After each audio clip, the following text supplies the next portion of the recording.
Right, everyone, warm welcome to Mindset Mastery episode 1. I really do hope you enjoy today's episode. We're going to be touching on mindset, how to improve personal growth, business, money. I'll be interviewing one of my good friends, Kaye, who I think you'll be really inspired by. He's an entrepreneur, he's got a great mind, and I really feel like today's episode will really open your mind if you are someone who's hungry to just get forward in life. So, enjoy the episode.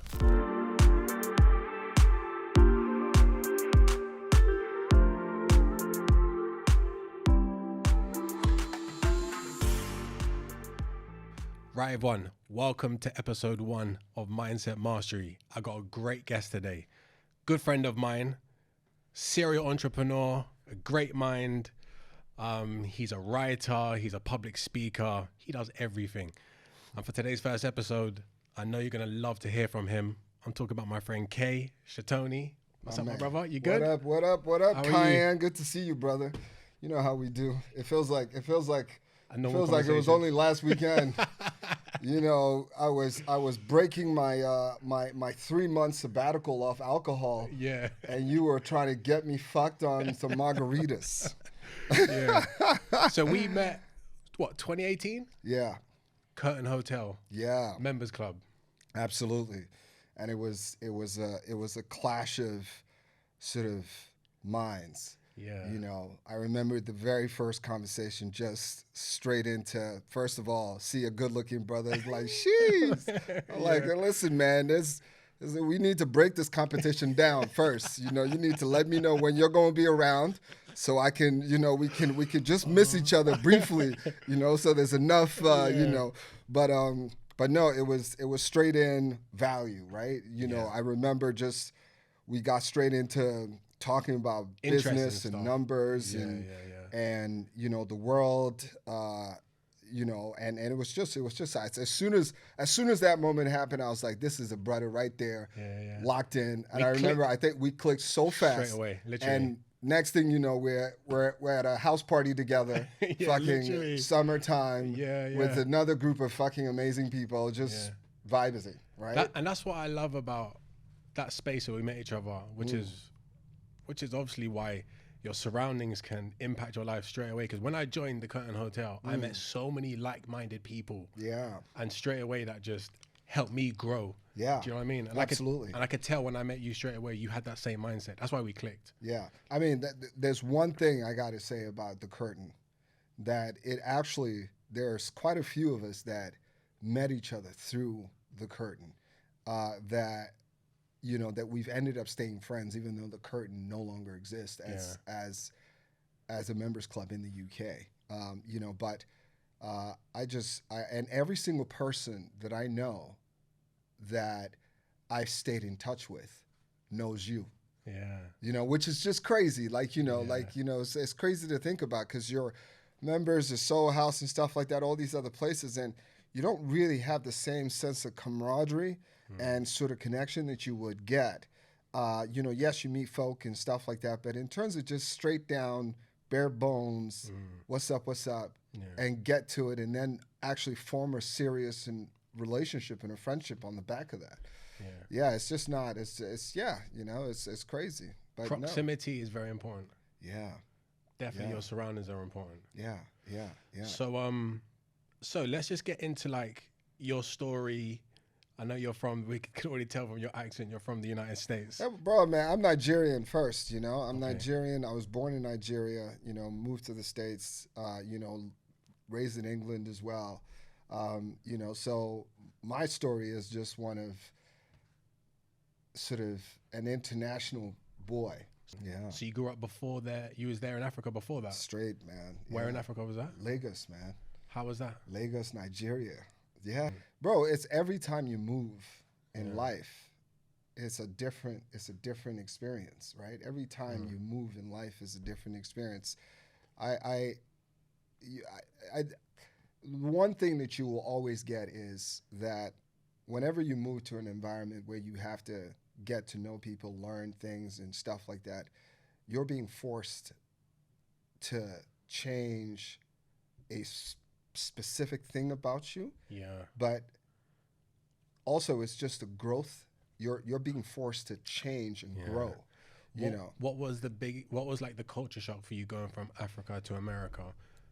I mean, it's the same thing in, going, having even England and all of it. I think the biggest mindset is, I mean, Nigerians typically, we are very, like, not everybody, but we're very sort of determined folk. We just know how to hustle. You know. Where does that come from? Is that because, was it hard? Did you experience hardships growing up? What was it like in the household in Africa to start with? The difference growing up, my dad was in the military, right? So military household, you are very, driven. My dad was like, no bullshit. You had chores every morning. You had to clean, cars. You had to, I remember learning how to press my own clothes at like the age of like 8, 9, like ironing clothes, right? So I think growing up in a military home, and I don't care what military, whether or not you're in the U.S. military or, because my dad went to Sandhurst, he then went on to the military intelligence in America and did military intelligence there. That global sort of perspective from him is the kind of mindset that he brought in, which is, nothing is going to be given to you. As my dad used to say, listen, when I die, I'm leaving you guys nothing. Wow. Just the education and anything that I've taught you. You're going to have to do everything yourself. So that upbringing is what gave you the fire you have today, because you have a drive in you, which I see every time I speak to you, very similar to me. Do you know what I mean? And I see that in you. So that's coming from your father, making you realize that no one's going to give nothing to you. 100%. That point was very, very, like, it's still super visceral in my memory in terms of just how much he said it. But that's almost like a superpower.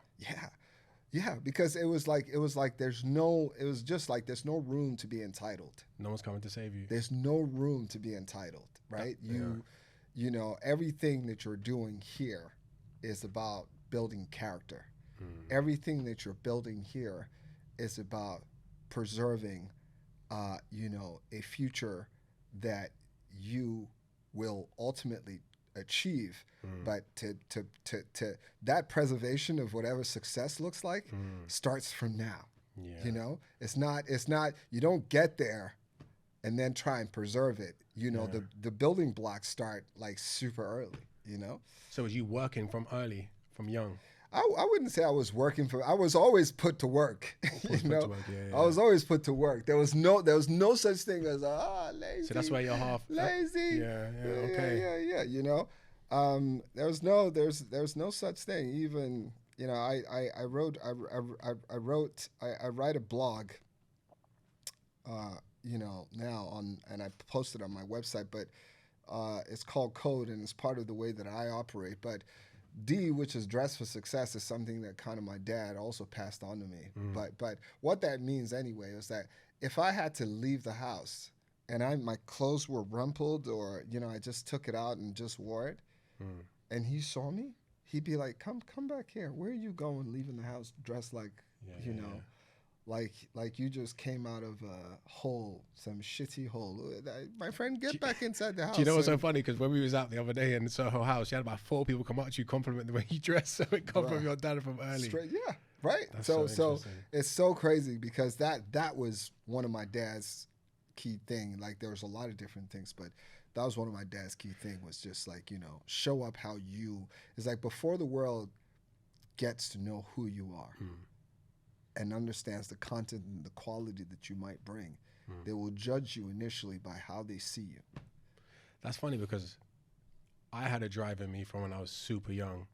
I don't know where it came from, because I wouldn't say my dad was super driven or my mum. My mum was just super loving, supportive. My dad was an actor, but he wasn't an actor that was like hustling to make it big. My dad's very laid back, and I think he kind of waited for opportunities to come to him, and my dad did very well. But something in my mind growing up, I remember very early realizing, I don't know how I come to this understanding of, like, you have to go and get everything you want. So I remember trying to get into like professional football and then like cold calling all the biggest Premier League clubs and writing them emails, pretending I just got released from Arsenal, and I'm emailing all the teams from up north, and I'm getting all the coaches' names and saying they told me to call you, and I remember negotiating them, putting me in the hotels, getting trains up. I'm on trial with these Premier League teams. Wow.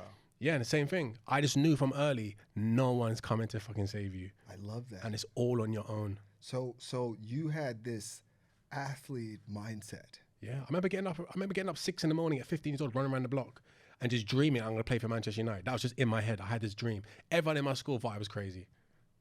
But then when I started getting trials at big Premier League teams, they're like, how the hell are you getting a trial for Wolves? Like, how? And I was just like, well, you just get a trial, just phone them. So I had a very similar mindset to you about the world. But that must have been amplified when you get to America, because America's really like, it is the capital of capitalism. You just got to go and make it on your own. So talk to me when you went to America. How was that for you as a culture shock? Or then what did you learn, and how did America start to shape you into who you are today? I'll be honest with you. I think, again, I because, when I was younger, my older brothers were already in America. Sisters, brothers in England, going to college and going to school there. So my dad was affluent in that he was a general in the Nigerian army. So, and the Nigerian way is, if your parents, or the African way is, if your parents are doing well, they send their kids abroad to go to school, or you're born abroad or something, that's part of the process. Take that information and come back to the world. So I was always exposed to that kind of energy from very young, right? From my older brothers, my siblings, when they come back, and, just that drive, which again, just amplified all of that. But in America, you get in and you're just like, everybody's just on the hustle, but also you're Nigerian with a funny name. So when you realized everyone's on a hustle, like the peer group that you started to form in school, did you start to want to attain a lifestyle that for you probably may have not already been, the foundation may not have been how you wanted it? And did you start to compare yourself? Because I remember growing up, I was comparing myself. I remember coming home and being in my next door neighbor's house, and I was looking at his house. I remember coming back and thinking, wow, like, how do I get that? Like that, I remember from very young thinking like that. How do I get that? I think that was me wanting to have more from watching everyone else, is what made me kind of start to have this mindset. It was like, well, how do I get ahead? Like, what do I need to do to win? Do you know what I mean? Yeah, 100%. I think there's a different, like for me, it wasn't necessarily that, because I was already exposed to excellence from my dad. Right, so it was all sort of almost ingrown, like right away in the early, like, the drive to be something was, like I said. He said, you're getting nothing. The only thing that you get from me is an education and all of these lessons that I'm going to sort of pass on to you. And then you're going to go out in the world and you're going to make your own self and be your own man. I think that's the best parenting. Which is insane. Yeah, exactly. And I used to, don't get me wrong. Some of my friends, like in Nigerian community, like Houston and places like that, DC, Maryland, where family grew up and stuff like that, there's a lot of Nigerians. But there's also just this sense of, exposure to, when you're African, your parents just, it's almost like it's like Asians have the same thing. It's like, if you don't do well in school, for example, they're like, or you came second, or you were in the sports and you came second, they'd be like, well, how is the person that came first any better than you? Why are you? Well, what is the person that is it? They'll say, is the guy that scored first? Does he have two heads? Well, why did he get? Do you know what's funny? My friend Michael OJ, growing up, his parents were militant Nigerians. You'd have to come home, read books. You'd have to study hard, and like I remember African parents, the way they push 100%. kids. So I mean, I remember like my dad's like, you know, I saw, you know, of course, being African, of course, I'm now exposed to fucking MTV and watching all of this amazing stuff and Snoop Dogg with the cornrows, and I'm like, shit, I want to get some cornrows and shit like that. You know, I remember summer getting cornrows, and then I was excited because it's like, oh, term's about to start. It's like, yeah, my sister gave me these cornrows. It's like excited about it, and then next thing I know, I come back. My dad gets back. He's away. He must have been away for like 3 weeks or something like that. He comes back and then he sees me with cornrows, and he's like, first I knew that he was not going to be happy about it, so I wore a hat. And he asked me, "Why are you wearing a hat in the house? Yeah. Take that shit off." So I took off the hat and he saw fucking cornrows, and he said, "What is that on your head?" So you think you're a rapper or, you know, one of these American kids or whatever. He's like, he told my sister, take that shit off his head, straight to the barbershop. Cut off. Buzzed me right down to the low cut. I've never, since that time, I probably only had like a high top, you know, but since that time, I've never ever grown out my hair and done anything else. Did you think that affected you? Psychologically, maybe. You know, my dad was like that. My dad was hard on me. I felt like my dad judged me a lot when I was a kid, and it made me very insecure. Yeah, like badly. Right. Like proper. Yeah. Until I was like, probably till I was like 18, 19, and I went through this whole phase of trying to reprogram my mind and change my identity. But the good thing about my dad being hard on me, it made me want to. I thought success would make me find who I knew I was inside. So it actually gave me drive in a weird way. So I was insecure, and his criticism was what gave me fuel to want to be someone or something and achieve something. So that was the fuel actually driving me for a long time. Yeah. You know, the funny thing is this, I think the earliest lessons when you sort of... But he didn't mean to put me down. No, of course not. He was trying to make me better in bro, his loving way, but in a hard Caribbean way. Yeah, they recognize that, you know, being a black kid growing up in the West or trying to make opportunities is not going to come easy. So, you know, you have to fortify your mind, and you have to be built for resilience. You know, so if you're getting told off at home, you know, that is to make it easier for you when you get out there. But also, it wasn't great parenting. Of course, you know, there's some things that we can talk about and say, oh, you know, that just giving me the opportunity to ask questions. Not just that. Yeah. On Tony Robbins' course, right, which I did, Date with Destiny, he was actually explaining all the fuck-ups that your parents did and all the problems they gave to you was actually your biggest gifts. Yeah. Because the problems is what gave you the drive. There we go. And it's what gave you the fire. Do you see what I'm saying? And people a lot of the time are carrying a story, oh, my parents did this, they didn't give me this, they didn't give me that.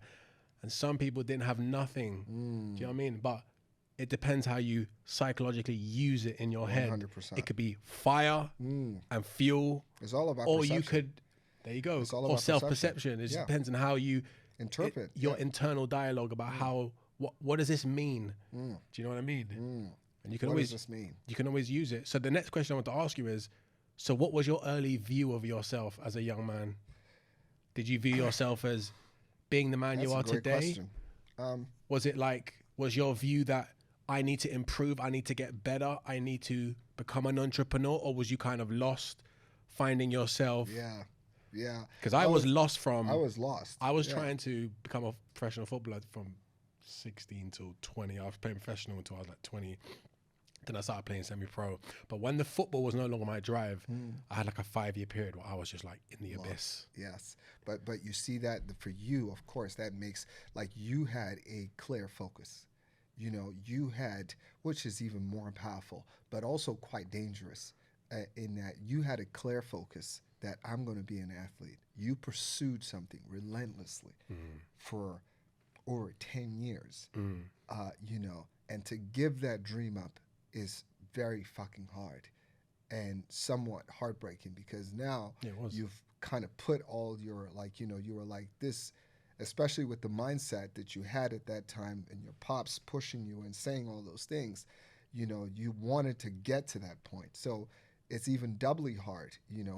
So I could see how you would have been like, there's this time sort of period where every athlete that has ever been interviewed talks about that transition from when, you're no longer doing that, you're now going almost into civilian life, and what does that look like, right? So it's like yours is incredible. For me, I think that I never, I think it was just always in my mind, it was just like, first of all, was partly, would you ever live up to the standard that your dad ever set? And the aspiration that you want to be more successful than your father was, is what every parent's sort of vision for their kid is, for them to be more successful than they are. But that was such a fucking tall order from my perspective, that it was almost a daunting sort of like, where do I go and how do I even begin to achieve this level of infamous sort of strength and discipline that this man had to achieve everything that he did. So that put you into a growth mindset. So I would say that it made me one. I had insecurities, right? Insecurities of, how do you ever live up to someone that you think is a legend in your mind, right? That's number one. But then but the discipline that he infused in me put a lot of pride in me as well, right? So that meant that, okay, cool, whatever it is you're doing, just keep doing. Just keep doing. I remember my dad sitting with me in a theatre one day, and he said the same thing to me. I'll never forget my dad. There's only a few, I don't really remember conversations very well. But I remember when people say things and it really hits me. I remember my dad one day saying to me, whatever you do, believe and do it. I remember that just sticking in my mind. I was like, all right, cool. I remember sitting in the theatre thinking, all right, believe and do it. Do you know what I mean? Yeah, because at the end of the day, consistency is the only way consistency is the key. Consistency and longevity is the key differentiator between the people that are successful and those that are not. And I think all successful people have a lot of deep insecurity. And I think insecurity is a gift. It's a present given to you because it drives you to improve. Yes. Do you know what I'm saying? Yes. Like, nothing's wrong with you if you feel insecure. It is a blessing because you can use and say, all right, how am I going to get better? What do I need to improve on? 100%. How can I get over this insecurity? Because what is insecurity? Just a fucking story, ain't true? Yeah, exactly. It's a self-perception. It's a story we tell ourselves. Yeah, exactly. But also it's a story we tell ourselves when we haven't done the work. Yeah. When we do the work, that insecurity no longer becomes an insecurity. So then insecurity obviously kind of like intertwines with fear, doesn't it? Because you start to question yourself, can I do it? Can I not do it? Fear then comes up. And obviously on your early journey, before ChopChop, you worked at quite a few different places, right? Yeah. Where was you working before you got into the business you are today and being the entrepreneur? Where did it start? So you left high school, I'm guessing. Yeah. So for me, I think my entrepreneurial journey really started when I moved to England and went to university. So you came to England at what age? 21. Okay. And you studied what at university? Politics and philosophy. What did that teach you? I think I've always How did that shape the view of how did that change your view of the world? Because I can imagine that must have a massive shift in the way you view things. Learning, what was it, politics and? Philosophy. Wow, Yeah. that's beautiful, man. Yeah. I think for me, so one of the greatest quotes that I have and I keep till today is a quote from a guy called Socrates. And Socrates says, the thing that I know is that I know nothing. The thing that I know is that I know nothing.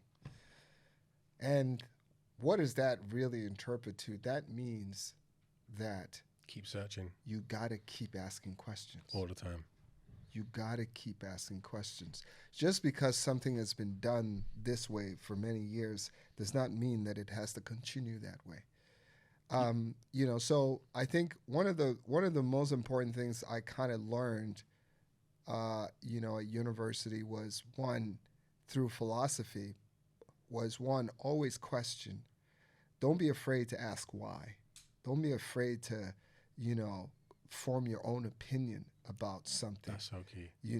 That was one of the core things that you get from philosophy, which is just really sort of trying to understand things and why, which is one of the great, like mathematics, for example, you have to understand what why 2 plus 2 equals 4 or 22, right?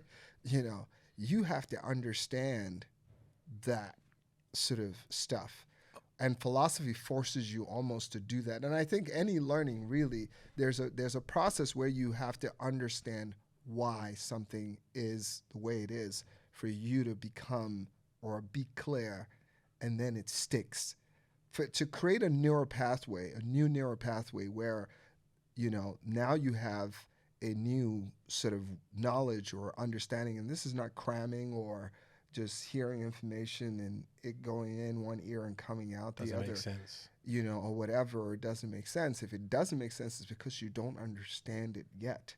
Does that make sense? So philosophy and politics sort of gave me, that critical thinking is definitely one second thing. And then, of course, the art of debating, because you always had to speak in class and talk and present your ideas and why you felt, why you feel, this conversation or this idea is better than that idea, because there are all these different schools of thought. That's what's so interesting about democracy and authoritarianism in certain countries around the world, because again, that's what's so interesting about philosophy. What is philosophy? New ideas. Do you know what I mean? Challenging each other. Yes. Is your idea, is that right? Is it outdated? I mean, look at countries like Cuba. I went there and they've got cars from the 60s because they're stuck in a mindset. And you have to get out of a mindset. Yeah. And being in a growth mindset that you obviously gone through, you've obviously kept. So from this philosophy, it's taught you to keep asking questions. Is this right?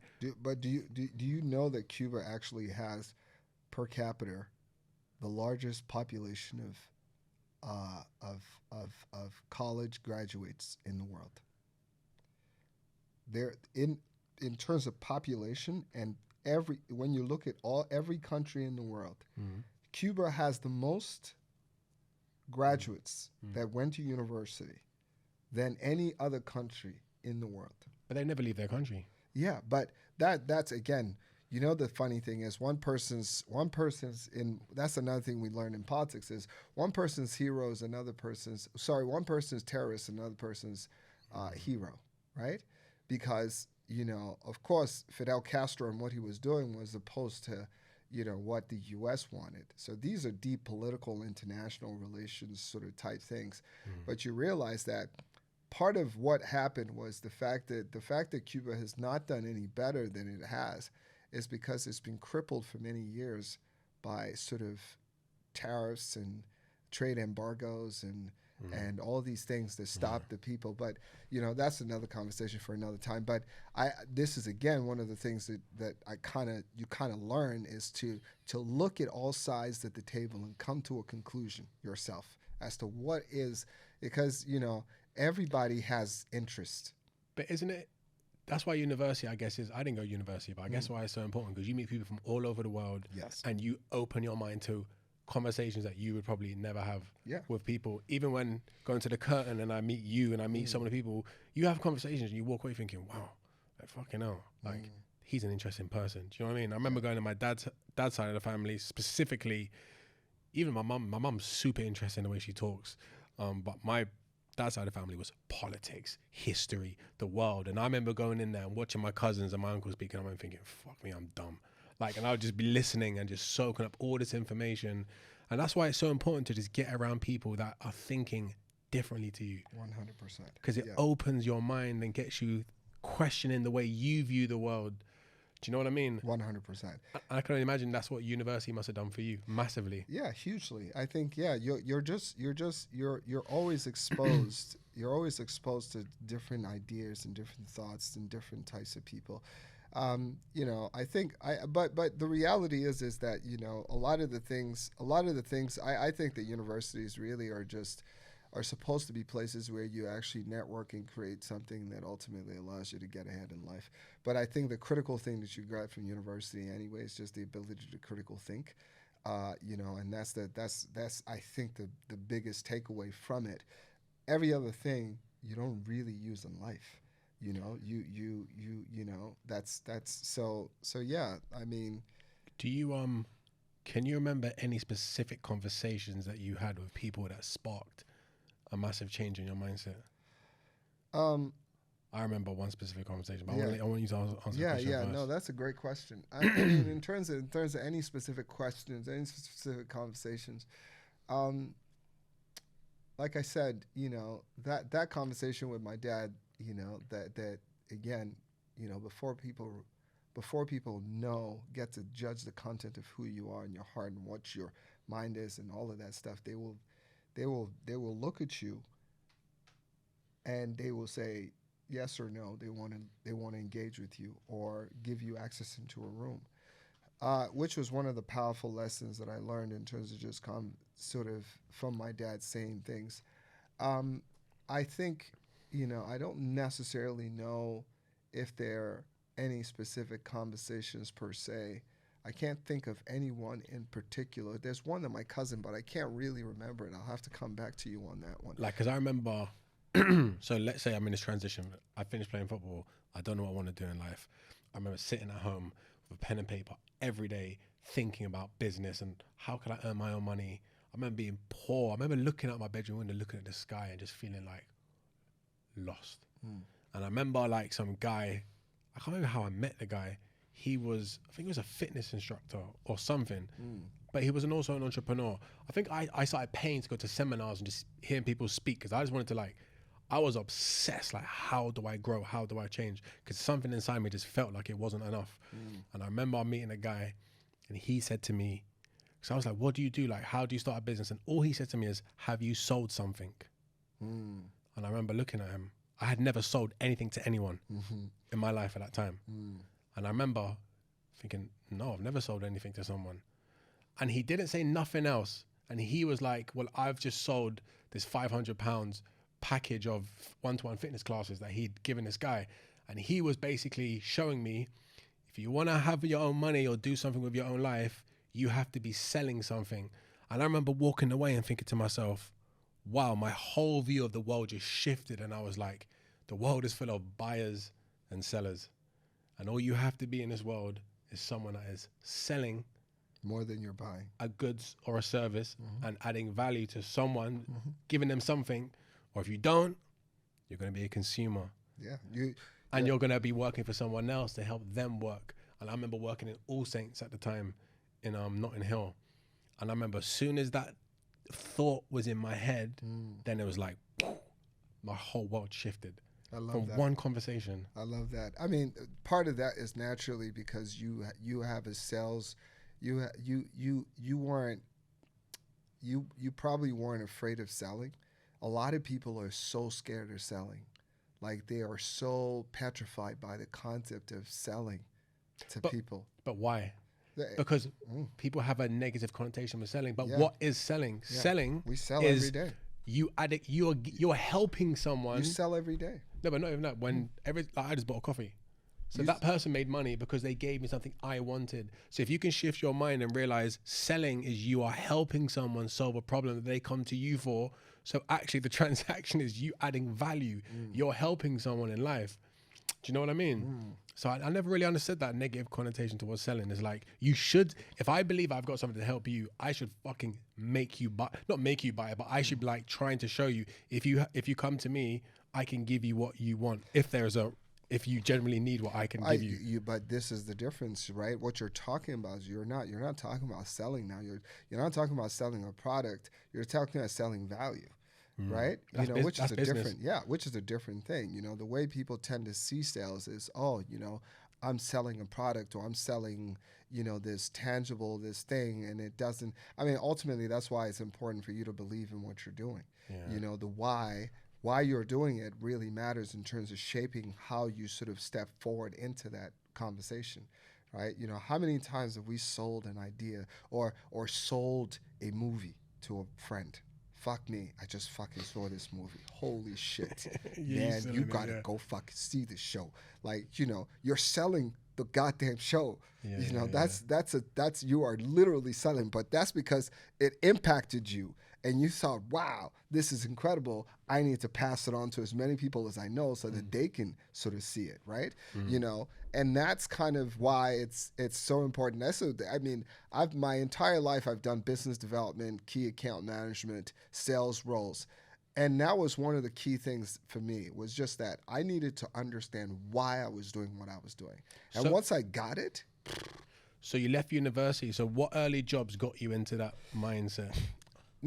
Just very quickly, you asked that question about did anybody say anything that helped me. I remember my cousin once saying to me, which is great advice that I never forgot, was be memorable.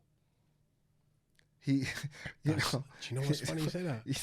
You know, yeah. He was like, you know. That's my dad told me. He was like, you know, you can go into a place and you can just fade away, like, you know, you never showed up, or you can go in there and people can walk away and say, "Fuck, who is that guy?" Be fucking memorable. That is what my dad told me my whole life. He said to me, Kayan, make sure when you walk into a room, people smile and say, yo, Kayan's come in. And when you come, or when you're not in the room, when people talk about you, they enjoy your conversation. They enjoy speaking about you in a positive light. And I've always heard people talk. I've always heard what people say about me when I'm not there. And I never forget. Kayan's a bit of a narcissist. But honestly, I never forget my dad saying to me, when you walk into a room, make sure that people smile and say, there's Kayan. Yeah. And he always told me, I remember when I was young, he's like, when you walk on a bus, say hello to the bus driver. Love that. When you walk on a train, if you see, wave at a train driver, or just be nice. And when we met at the Curtain, how did I meet so many people? When I walked in there, I was just like an open book. I was like, hey, how you doing? I was just open because and that is how my world just opened up even more. And the owner of the Curtain and the other guy he was running with, I never forget sitting at the table, because I used to always go up every morning and say hello to all the staff. Hey, how are you? Some of them be like, no one ever asked me how I am. But my dad always told me to do that. And then I became friends with the owner because one day he was sitting to me, he was like, you know, I watch you every day say hello to everyone. And he didn't talk to no one. And next minute, he then started mentoring me, teaching me about accounting, showing me the books of the Curtain. Some of the numbers was fucking incredible. And I remember being super inspired by him. But why? Because I walked into a room and I was, like you was taught, just be memorable.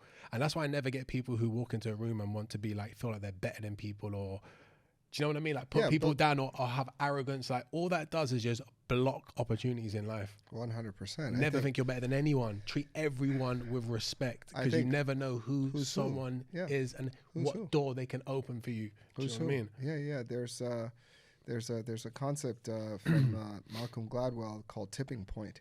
And he literally sort of talks about that when he talks about there's a scenario where he paints out where there's their car. So, you know, of course, in the States and everywhere in the West, you think about a car salesman as like these shitty people that just try and get you to buy. A car salesman is like the worst type of salesperson. After the car salesman is a fucking real estate a real estate salesperson that people just like hate. But anyway, the idea was that, you know, there was this particular, and this is a long time ago since I read this book, but there's a point where he talks about the fact that there's this one salesperson that, you know, is sizing everybody up, and based on how you're dressed and stuff like that, he's like trying to get you. He's going there trying to get those people that are looking fancy and stuff like that. And 9 times out of 10, those people don't really buy. Then there's this other guy that just shows up. He's very chilled in terms of the way that he dresses and stuff like that. But he approaches every single client with passion. And he talks about, so he understands, oh, do you have kids? You know, you got pets, you know, blah, blah, blah. And he walks them through. He gets to know them, and he offers them the best car for their life and what they need.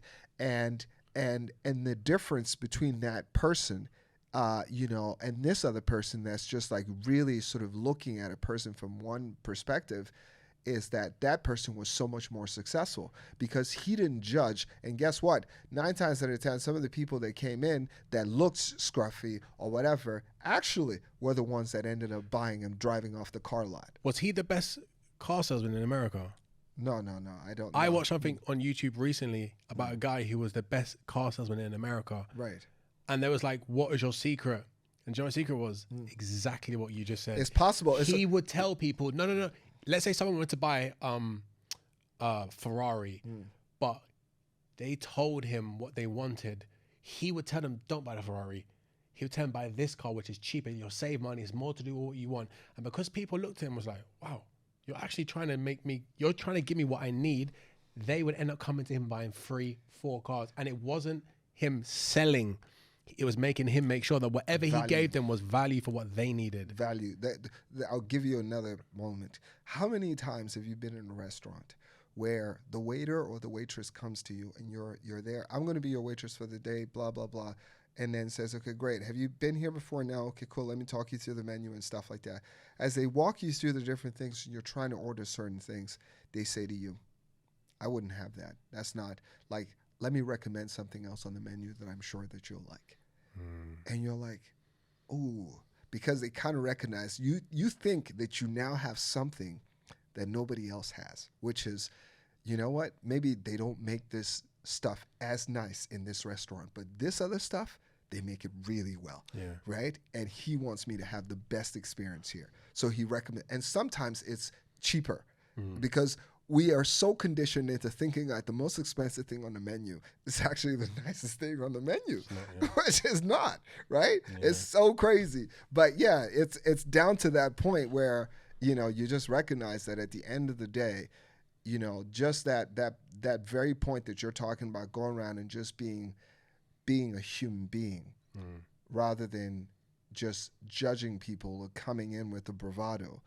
I think anybody that comes in with a level of arrogance into a conversation is doing that from a place of insecurity immediately, rather than a place that says, actually, I'm self-assured. I know who I am. So therefore, I don't need to, be bigger. And that's one of the things I actually do love about, the UK and the US and stuff like that is you can have like a really affluent person, a politician or stuff like that, literally jump on a train with you. You can be sat with someone that is super important on public transport, going from wherever, and stuff like that, or sat at a restaurant local and whatever, and that's just such a powerful thing versus this sort of concept of separating, people away from each other, which I think is proximity to everything is important to build a holistic, well-rounded, successful mindset. Yeah. I think any young person watching this should understand exactly what you said. When they walk in a room, make sure that everyone enjoys being around you. Just be memorable. And if you're going to get into business and sales, make sure that you are focused on adding value to them more than selling to them. Yeah. And I feel like people need to get the negative connotation of sales being negative out of their mind. 100%. Because in this world, if you're not selling, you're buying. 100%. And we are both. We buy and we sell. But the difference is that if the most successful people in the world sell more than they buy.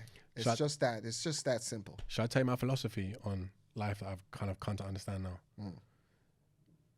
If you're focused on adding value and giving, you're living in the mindset of love. Because you're focused on how can I serve you? How can I give to you? When I watch all interviews of entrepreneurs and business owners, they're constantly talking about how to improve, how to make it easier for the customer, how to deliver a service that they need. So the entrepreneur mindset is constantly, what do people need? How can I serve them? How can I give to them? How can I improve their life? And what does that mean? God, or whatever you want to call the creator, is living through you in the energy of love. And that's why you attract everything that you want. And people who are living in fear, which is you worrying about you, just how can I pay my bills? What's wrong with me? How do I get ahead? And you're just constantly focused on yourself, then everything you want runs away from you. I love that. And that is the key that I've learned. Energy of love is focused on how to give and serve and add value, then you get everything. If you focus on yourself, then you're living in fear and everything moves away. So, it's a very, again, this is one of the most amazing things I like about, just our connection and, the level, the way that we think in terms of just how much synergy there is that, I came to the realization too earlier this year that as we're doing the work on self-mastery is that I've always known in sales, when I worked in sales, and I realized early, that, and it's a book that I read, but it was like people are either walking away from pain or towards pleasure. Those are the two motivating factors behind being successful at selling anything or getting anything across the line. People are always walking away from pain, or either walking away from pain or walking towards pleasure. So I'll give you an example. Someone is going to the gym. Now, your assumption always is, you're trying to, people that are selling a gym fitness package, for example, you're selling to a person and you're saying, yeah, I can, you want to get ripped, I can get you, la, la, la. You're just not really doing, you're not trying to understand what the person is really, what is the essence, why you here. And if you understand, for example, someone that comes in and says, you have no idea when you ask the question. So let's talk about your joints. You have any joint pains when you wake up? Let's test your physical thing here. Are you able to run for 15 minutes without stopping? Oh, okay, cool. How long? Now you start to understand different things. So a person might be coming to you because actually they've been told that if they don't get their shit together, they're not gonna live past a certain age. Or someone just died in their family that was so young, and they are like, I don't understand, but this person did not focus internally on making themselves better. Yeah. Now you go with the mindset of trying to pitch them a body where actually they're trying to get away from pain. They just don't want the idea that they're going to die early to come. So you talk to them about that pain. Now, let me tell you where the mindset now shifted for me, right? So where you have pain and pleasure, and some people are like, so some person might have been, exercising and stuff like that and getting to a point where maybe you know what? And this is another great example. When you break up with a person, 9 times out of 10, you'll go back to the gym. You go back to the gym. You now start like, I'm going to get myself, because now you're starting to go internal. Yeah. You want to make yourself feel better. You want to get more confidence. You want to get out there.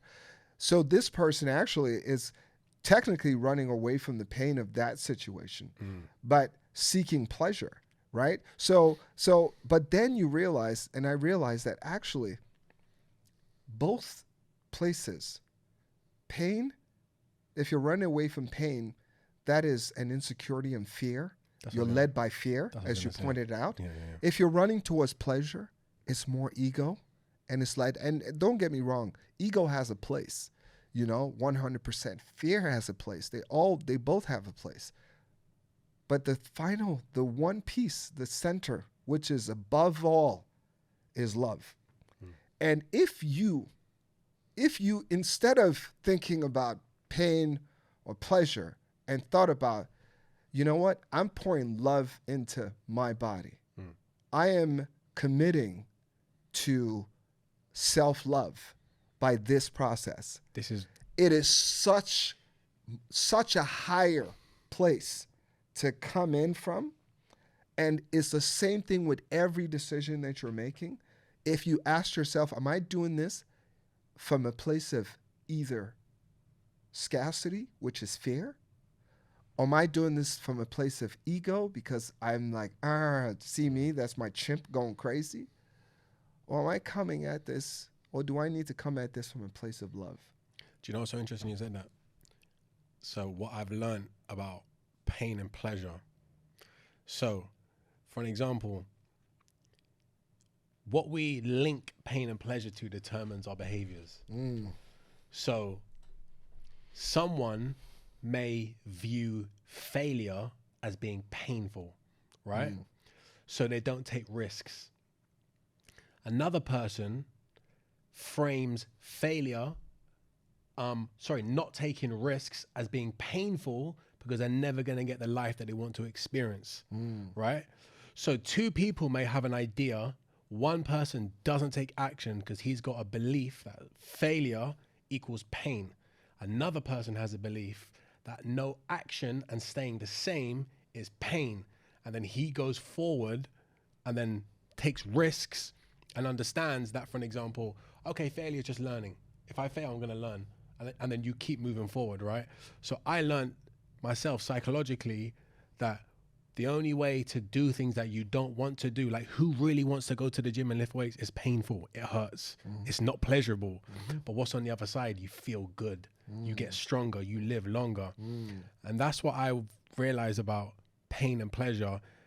The question is, if you're avoiding doing something you know you need to do because it's going to make you love yourself more, if you're not doing it, why are you not doing it? And the only reason is you've linked pain to doing it and pleasure to avoiding it, but your soul is not satisfied. Sorry, say that again, just so that I understand. If you're not doing it, say that again. So the only reason people don't do something they know they need to do is because they've linked pain to whatever they're going to go after, feeling uncomfortable trying to achieve it, for an example, and it's more pleasurable just to stay in a safe zone. Do you see what I'm saying? And the only way to shift your mind and take the action is you have to tell yourself, if I don't take action and I stay here, it's going to be more painful than if I take the action, because the future is going to look brighter on that side. And that's the only way to get out your own way. But here's the reality.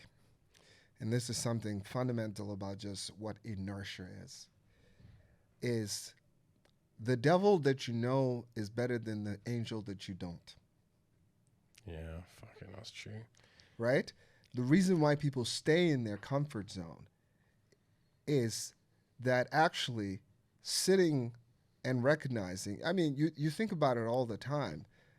Like if someone called you on your phone and said, I could save you 30 quid a month on your phone charges, do you ever fucking make that move? Even if they told you, bruh, I'm saving you 20 quid every month. You're currently paying 50 quid. That's 20 quid that could go back into an ISA, whatever the situation, or additional coffee. You don't do that. Inertia. Because the devil that you know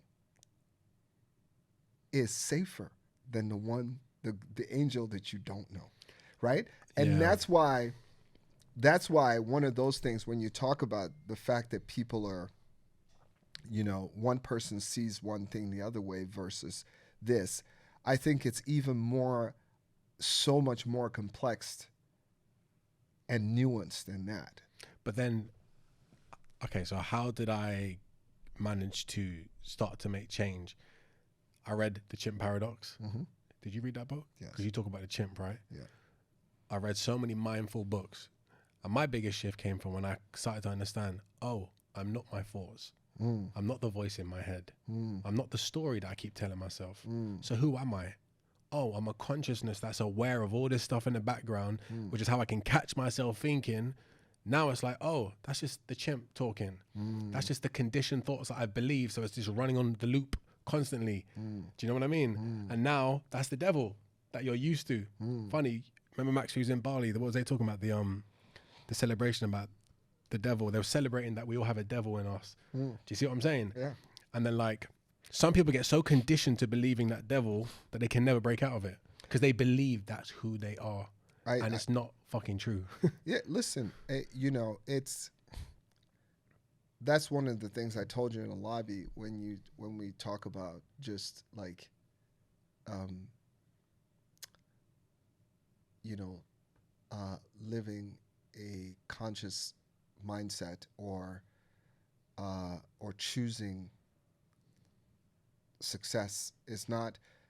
There's so much work that it takes, Bro, it's fucking and crazy, man. the work is not external work. A lot of the work for that success to happen is all internal. I'll tell you, Max. There's like one of the chapters, and I genuinely believe that is first of all, you have to search for a moment of, I see it as almost that two things can happen. One, something fundamental can happen in your life That shifts you. Or you start to search for information, and then you have a moment of shift. Whilst you're searching, you have a moment that shifts you. And I had that moment when I read Stephen Covey's 7 Habits of Highly Effective People.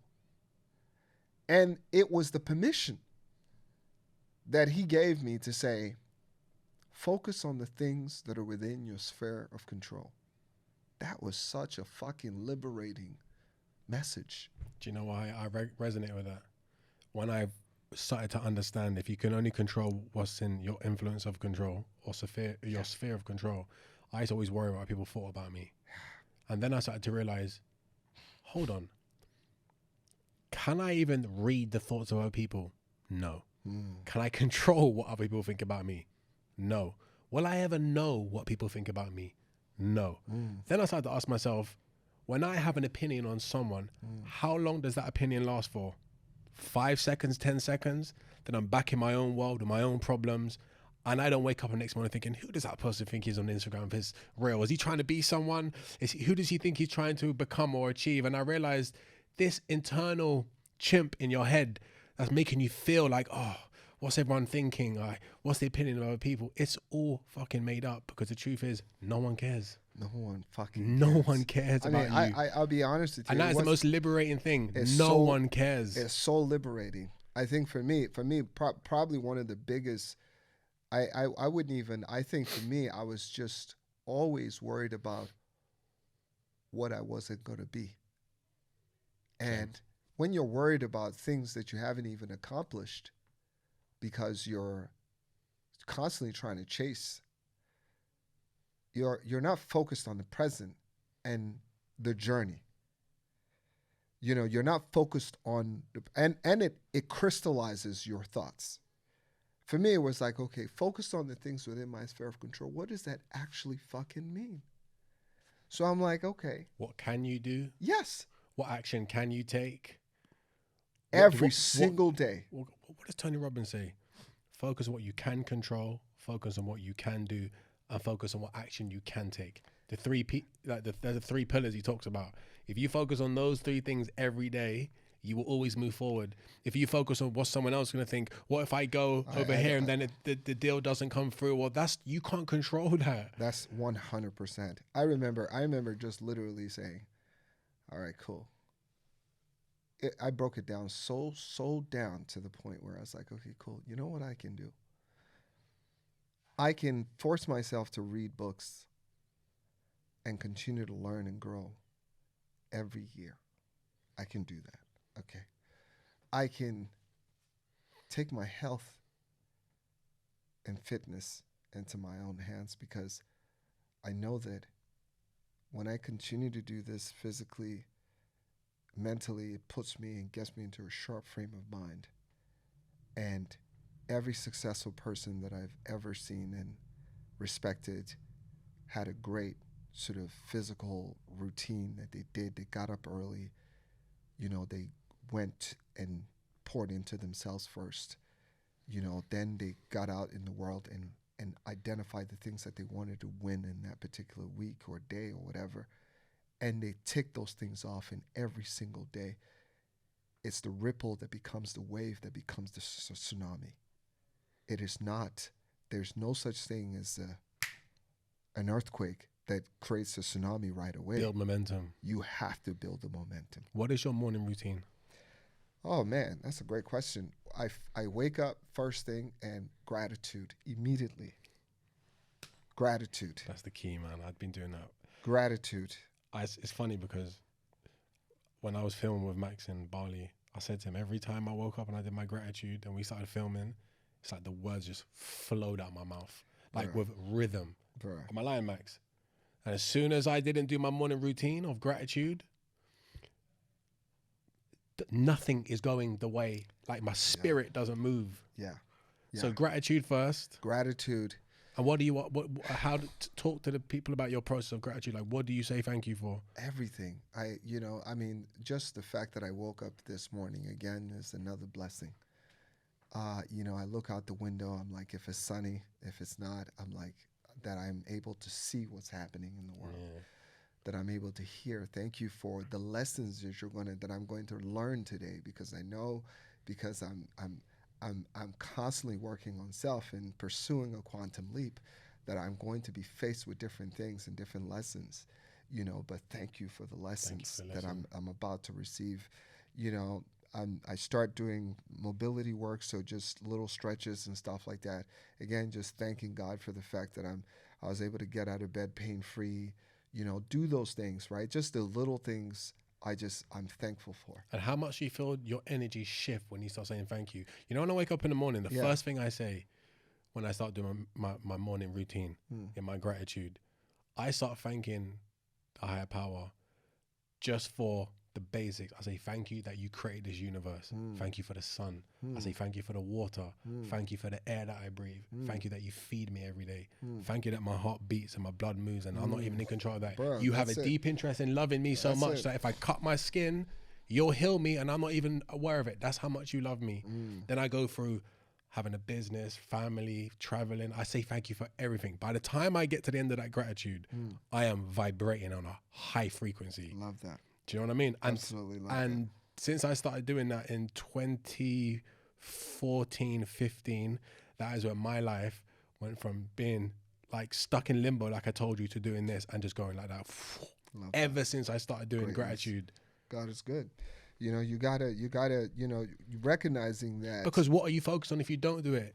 Everything you don't have. Yeah, no, not even necessarily. You're not even focusing. You're focusing on nothing. No, but what you do as humans when we don't focus on gratitude. So every day you're waking up, your phone rings, you got friends, you eat food, you have all these blessings throughout the day, and you don't recognize none of it. But what's the first thing you do when things go wrong?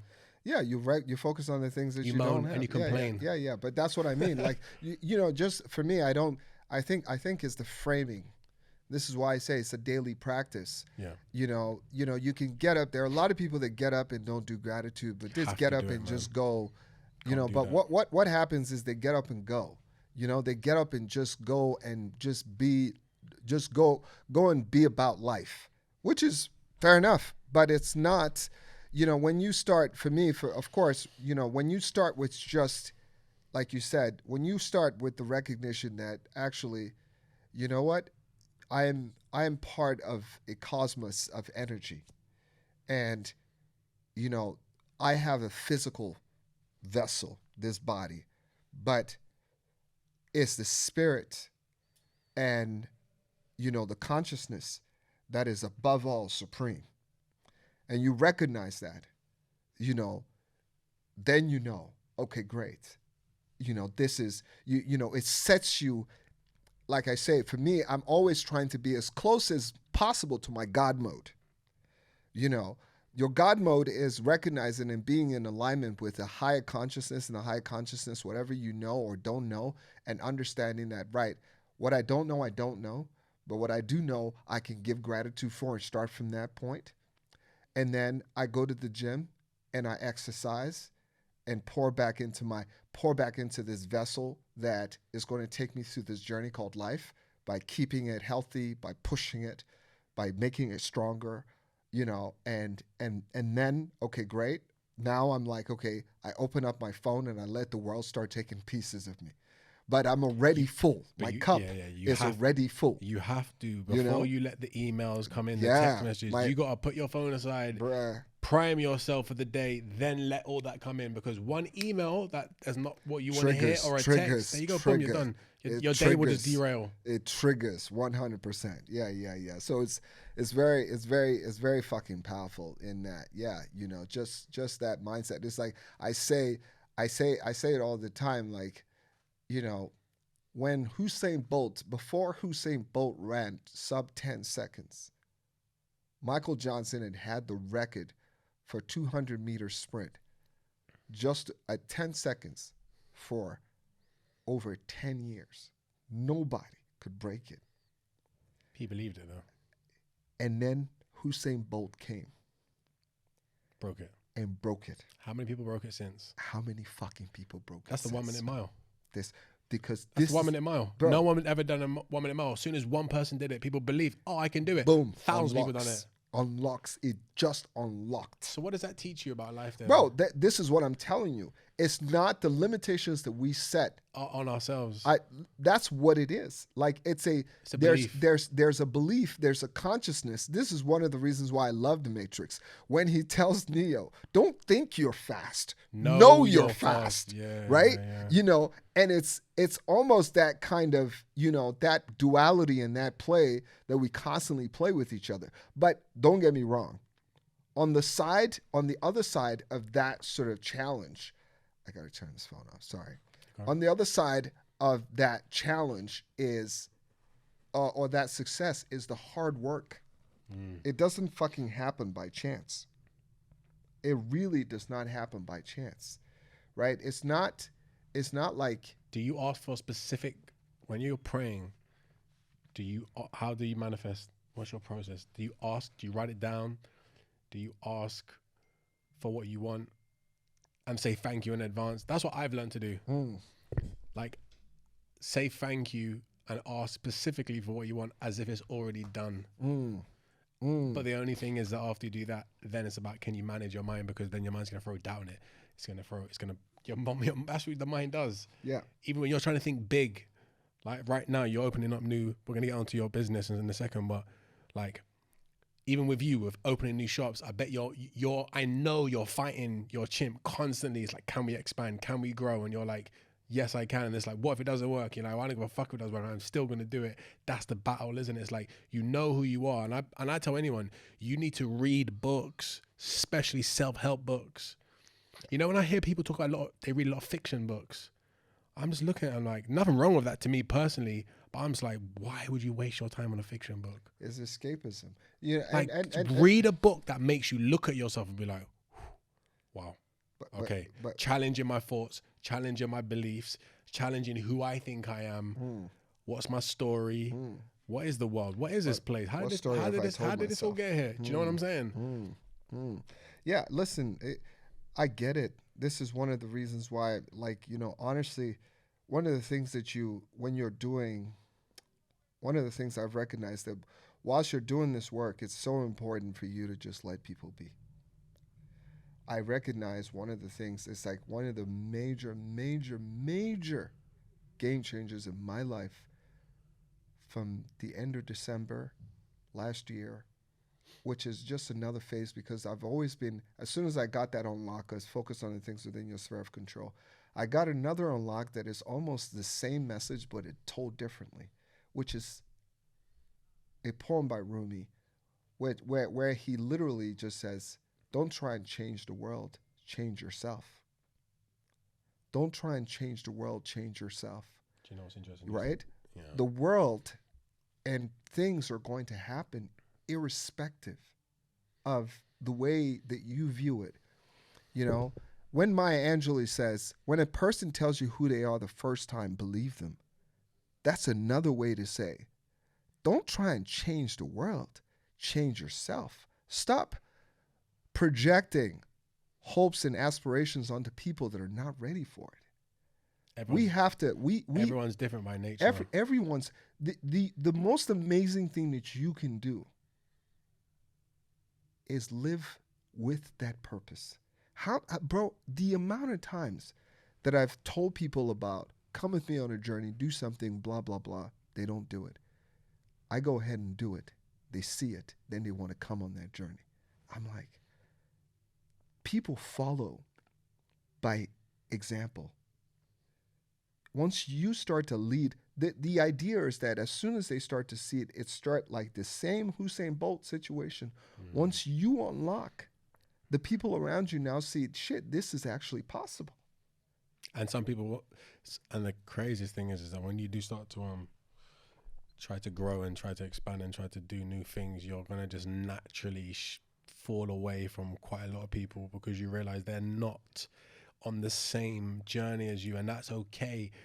But you need to realize that if you're keeping yourself around people that are not on where you're going. You just have to learn to just let them go, and you just keep going. And if they come up with you, then they come up, but you can't keep coming down. Nah. Because the chimp, what I've learned is we're a pack animal. We have the pack mentality mind. So you're going to try to fit in with whoever is your group of people are. And if they're not coming up with you, you're going to go down to please them. This is all unconscious because we're pack animals in our nature. We're chimps. Apparently there's a statistic, and there's two things I'm going to say. There's one is that there's a statistic that says that if you're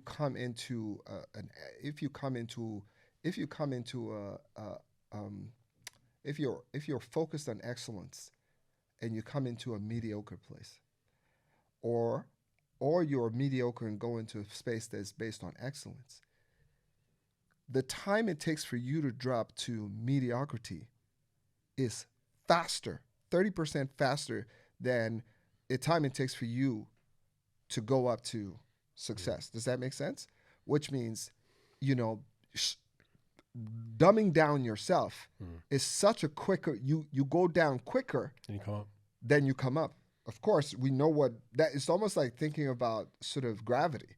It's easier to drop the standards than it is to sort of attain those standards, because the work is harder getting up there than coming downwards.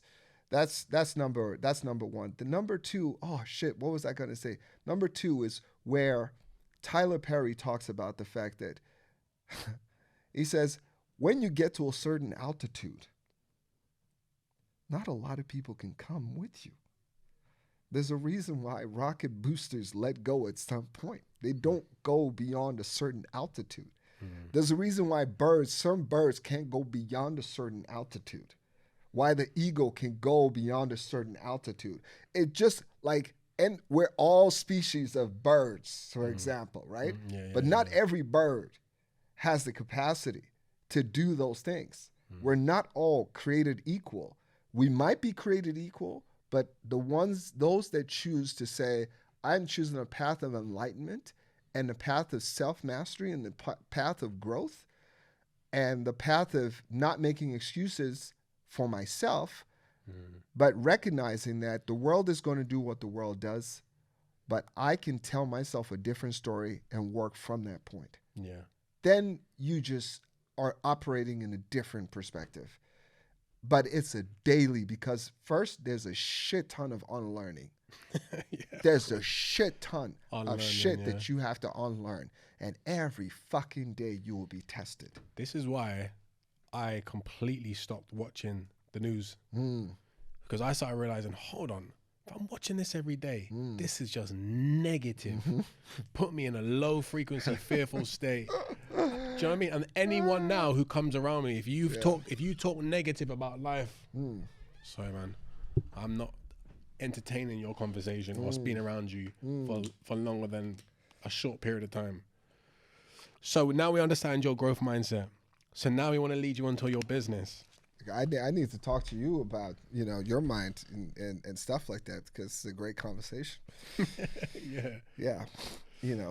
So moving on to your business, ChopChop, which is, how many salons have you got now? You're opening your third or fourth one?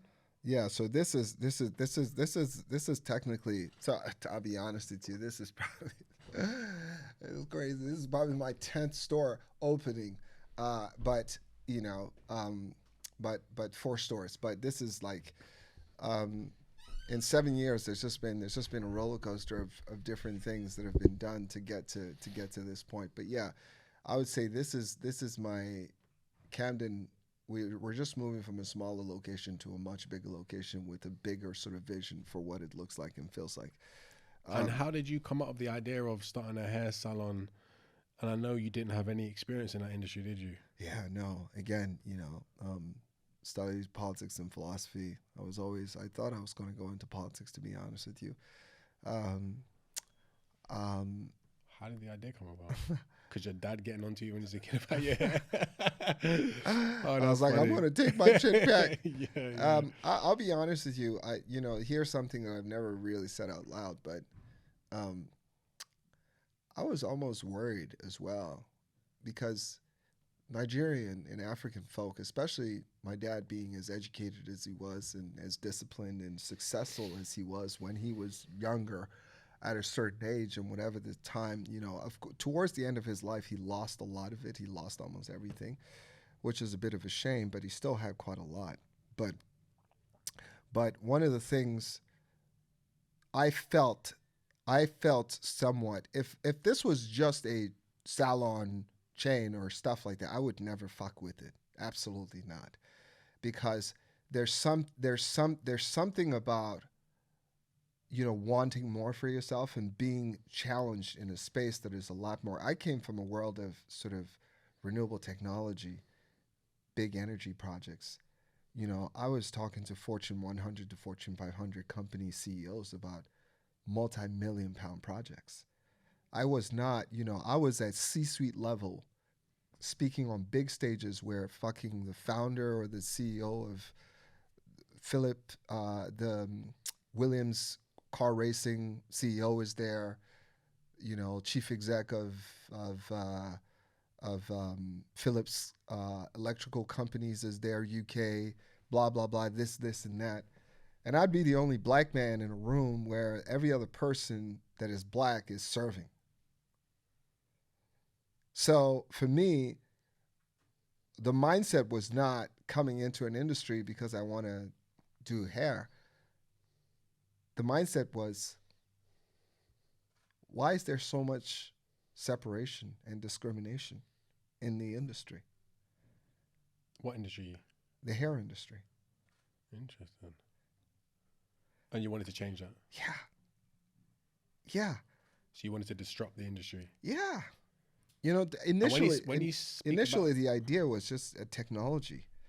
We just wanted to create a technology company that allowed you, regardless of who you were, to be able to find a hair salon that could cater to you and deliver a service quickly without fuss. And how did you get it started? Who did you bring on board? How did you raise capital? Like, what was the process? Yeah, I mean that was a whole process. So it's just an idea in your head, and how did you manifest into a salon? First of all, again, this is why I say that there's nothing. It always starts with a ripple. There's no such thing that starts immediately. So it's an idea, and you took action on an idea. Yeah. So before even that, there was a commitment between myself and two friends to think about business ideas. I remember we had a group, a WhatsApp group called Mandem, and on this group there'd just be a lot of football chats and chats about women and chats about shit or gym or fitness and stuff like that. But I went for my brother's birthday, and we went to South Africa, and we were chilling in this fucking incredible villa in Camps Bay. If anybody has been to South Africa, fucking picture it. We had 3 floors. We had a jacuzzi on the top floor. We had a pool in the middle. We had, you could see the Atlantic Ocean from this place, and you're waking up every morning for 10 days with that. But my brother financed this whole thing. But more importantly, his friends came in. And these are friends that he's known for a long time. And they supported each other throughout their careers. And they came in, and every time I'm with them and see them, they're fighting for who's paying for the bill. For everybody. And I'm like, and this might be a 10,000 pound bill or 6K bill or whatever. And they're fighting for it. And I'm like, I had to tell my brother, like, yo, I beg you, man, bring me in on this. Like, what's this about? Yeah. And he's like, yeah, we've known each other since college, and we just, always challenge each other, support each other, giving each other information. So my brother works in pharmaceuticals, so if he thinks that this is an interesting project and they're working on something interesting, he's always like, yeah, I would invest. Or his friends that work in finance would be like, yo, these are the stocks and these are the things that we're looking at. Maybe, you guys should invest in some of these things. But they always helped each other. And the other one was in technology. But I just realized that none of my friends were really focused on that kind of stuff. And then I sent a message in the group to say that kind of, to say, listen, I came back from that trip like, wow, guys, can we talk about bringing money together, you know, and just investing in stocks and shares and stuff like that. I dropped this message into the group Nothing. because one of our friends was actually, one of the guys in the group was actually a stockbroker and worked at Barclays sort of finance investment arm. Fucking crickets. Got nothing back. And then someone dropped in the group something about Arsenal or something, football, something happened. Everybody, so I just left the fucking group. I was like, I'm out. And I remember my friend Paul just saying like, yo, don't be upset, man. Like, you know, these guys, like, whatever. But I'm happy to join you on this journey if you want to sort of explore these types of things. Paul became one of my first investors. It's very rare in our community to have a black friend that will drop 10 G's to say, I believe in you. Here you go. Right? 10 fucking grand. I believe in you. Here you go. I raised $250,000, right? In how long? In 6 months. Right? The point is that the idea started off from that very catalyst moment where I said, can we start meeting to talk about opportunities? And that day, the day that my former co-founder came in, when I invited her to Soho House, this was like in 2014, 15. Invited her to Soho House, and it's just like, I said, listen, this is a really cool members club, so come correct. And she came in with her hair looking crazy. I was like, what are you doing? And she was like, honestly, I really tried to find somewhere to get my hair done, but it was a fucking nightmare trying to get it done. I was like, what do you mean by that? She was like, it's just like we can talk about it next week, or, you know. And I was like, is this a fucking problem? And then I realized, shit, as a black man, I gotta fucking go. I lived in fucking Shoreditch at the time, just off a commercial street. So I gotta go to Elephant and Castle, Camberwell Green, take a bus, take a train, then take a bus to get to my barbershop. And every time I get there, I still gotta wait like 2 hours for a fucking haircut on a Saturday. That's 6 hours. Yeah. Burnt for 30 minutes of value. Yeah. When he cut my hair. And I said, nah, there's something's up. Because I couldn't go on Shoreditch High Street to any of the barbers there in Ted's Groom Room or any of those places, and they knew how to cut black hair. And that sparked the idea. That sparked you got to do something about this. You got to do something about this. And the more you found out that, you know, for example, black models during Fashion Week, there wouldn't be black hairdressers or people that knew how to deal with Afro hair that could cater, that could do their hair. Actors, same situation. And then you're looking, and you live in a fairly affluent place, and you can't even go to your local neighborhood place, where you and I, black, Asian, Puerto Rican, orange like Donald Trump, doesn't matter what it is, we can take a trip together on the same flight. We can go to the same hotel. We can party together. I might be vegan, pescatarian, whatever. We can all sit down in the same restaurant, and they'll have something on the menu for all of us to have. We can go to the gym. I might be into yoga. You might be into weights. You might be into cycling. You might be into rowing. We can find something in there that actually allows us to fucking have an inclusive experience. But then when you come to this place, on the services side, you can't have the same experience. I was like, nah. We can go to spars together. We can do all. You can go to spar with your missus. You can go to spar with your boys if you want to. Whatever the situation, whatever the vibe is. I'm just like, man, there's just something not right about this, right? So that for me was like kind of like, I'm always a white person. Like I told you, it's the philosophy mindset. It's like, just because this has existed this way for as long as it has, does not mean it has to continue. Mm. And what was your biggest challenge starting your business? I think just not knowing the industry. You know, there's just not knowing the industry. So it took me 3 years of quantitative and qualitative research before I jumped the gun, right?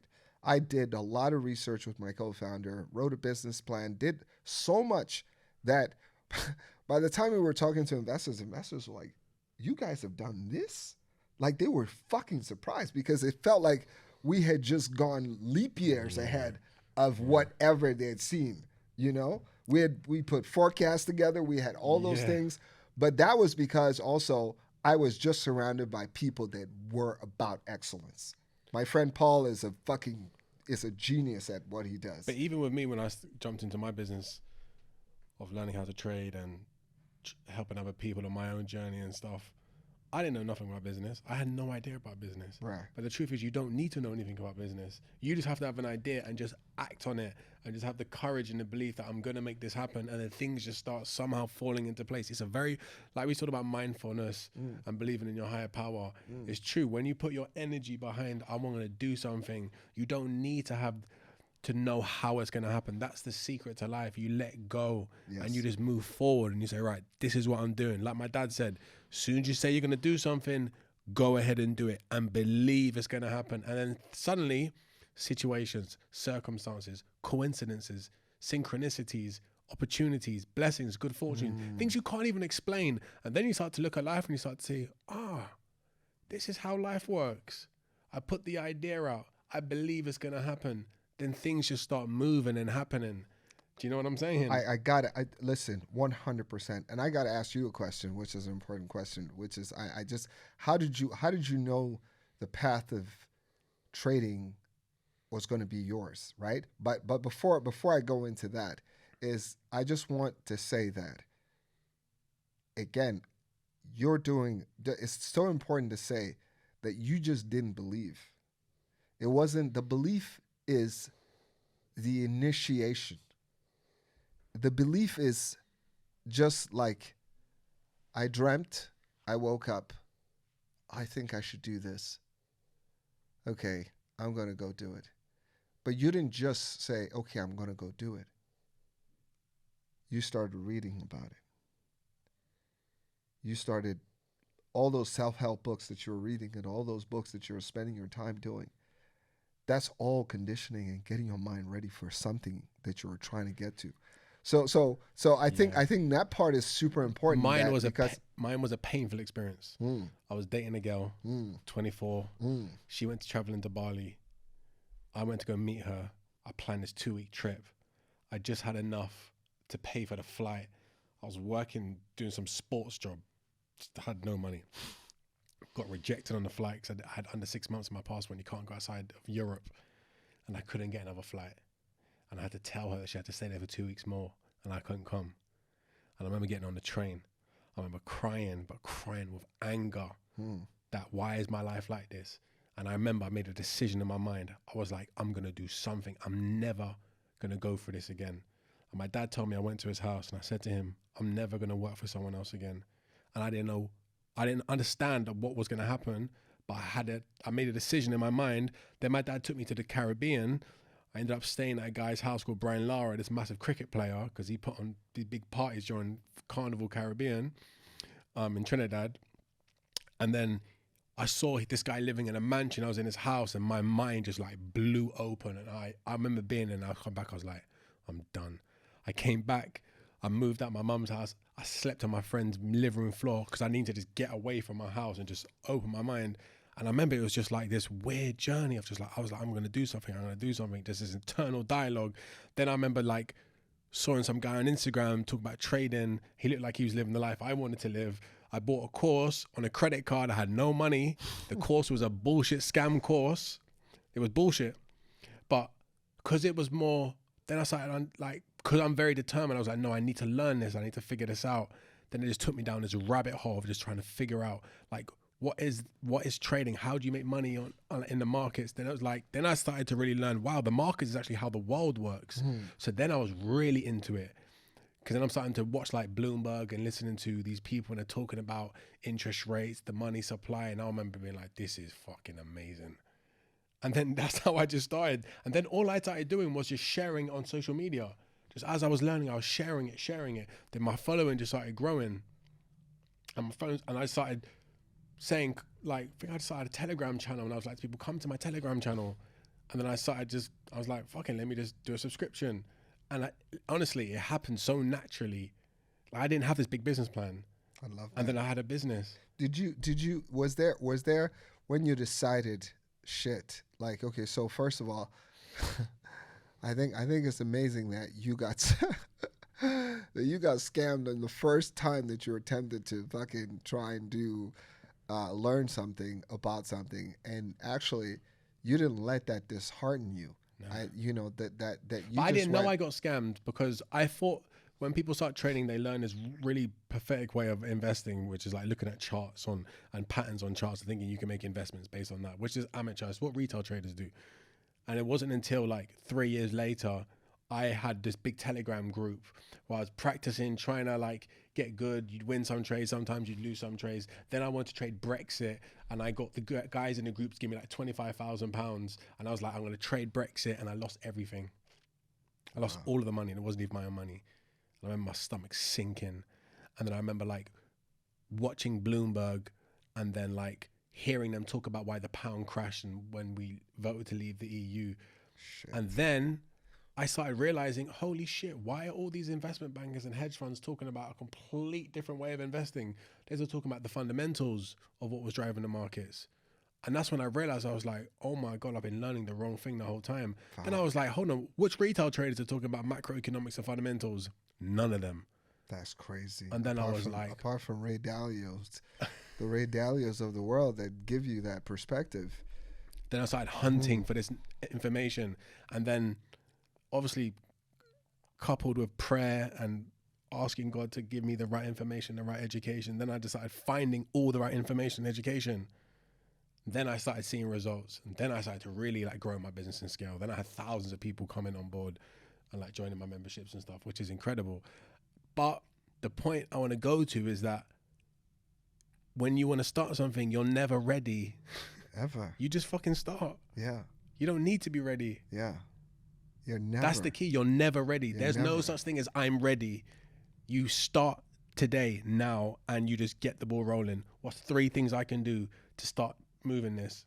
And don't worry about what's going to happen. It will just, you'll figure it out. Right? Because you figured it out. No.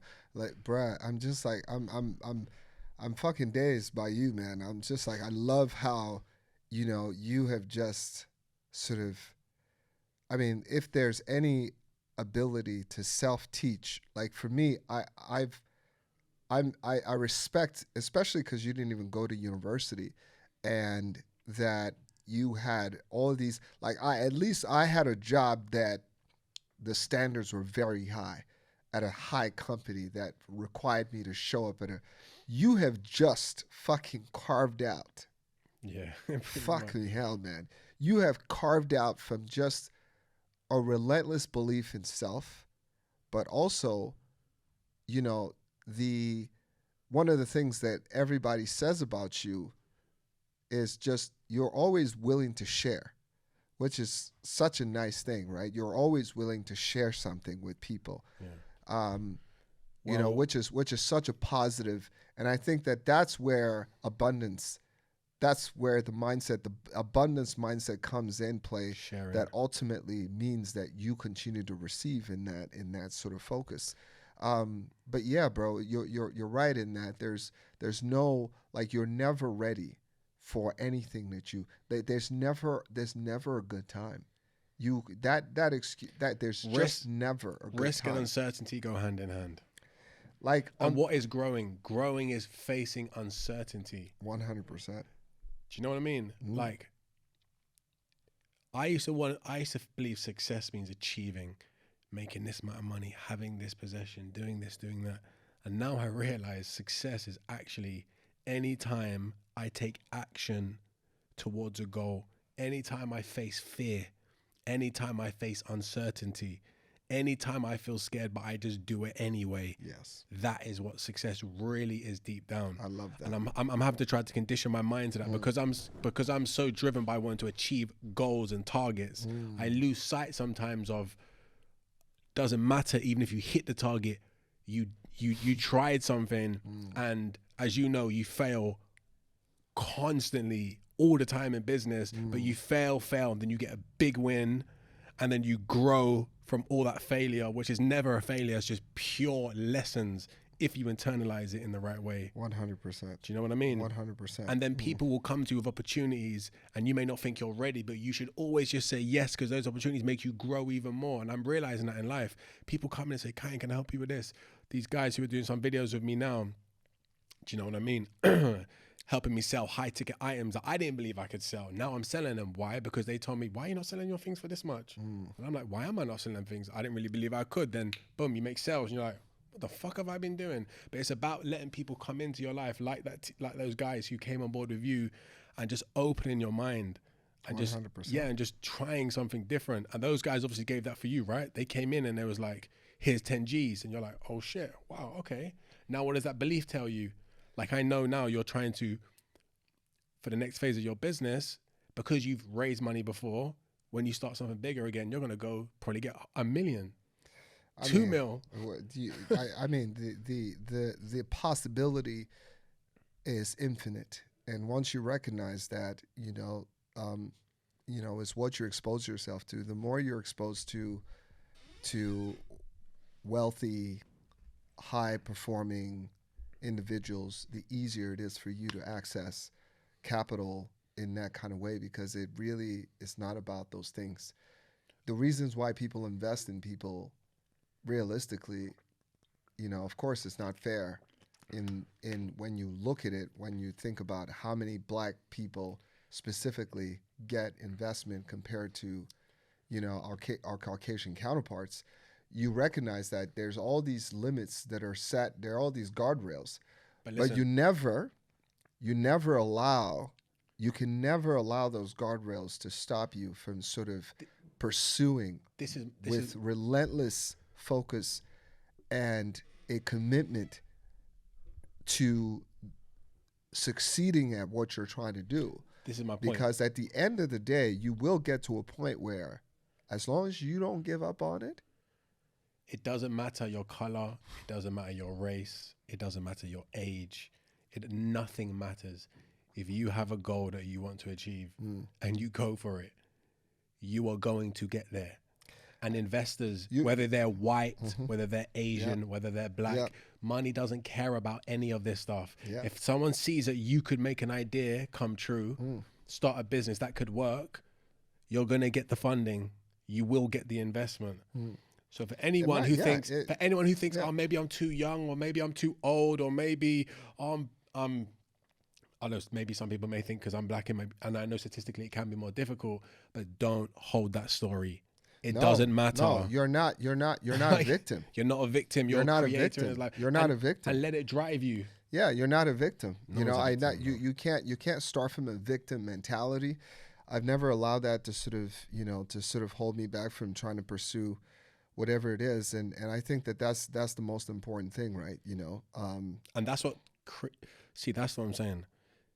The external battles we go through in life, like maybe getting rejected, for an example, from the outside world, you can't let that start to build an internal story. Oh, maybe it's because I'm this, or maybe because I'm that. You have to use that and be like, no, I fucking ain't giving up. I'm going again. I'm gonna get there. Do you know what I mean? And it's like, man, there's a story about the guy who made Toyota. Have you heard his story about what he went through? His warehouses getting bombed in Japan when I think it's Toyota, bombed in Japan during the Second World War. He created these bikes he was trying to sell and he got rejected. Then just so much stuff happened to this guy. Like, I'm talking like you couldn't even make it up.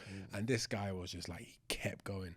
And now Toyota is one of the biggest car companies in the world. It's been for a very long time. And literally he went through hell. But I believe that life gives, I believe that God tests and gives not even his favorite. For you to win, you're just going to go through fucking shit, but you're going to just grow and grow and grow. And that's what it's all about. Internal. So all these problems that we have are just gifts. Isn't it, really? Yeah. Like, again, it's just about the framing. You have to recognize that, you're being tested, and then you have to ask yourself, how do you show up? Now that you've been tested, what is your reaction? How do you show up to get to that other side and take it as a lesson or are you going to take it as something that has stumped you and has had a material impact on the way that you see things or the way that you see yourself and your possibility? Even the belief of like nothing's happening to me, life is happening for me. Yeah. So framing everything in a good way that will give you a good emotion to deal with it. We're emotional creatures. The meaning controls the emotion, and we are controlled by emotion. So if you're going through a hard time and you say, all right, life's setting me up for a win, what's the lesson? Why is life doing this? It's not punishing me.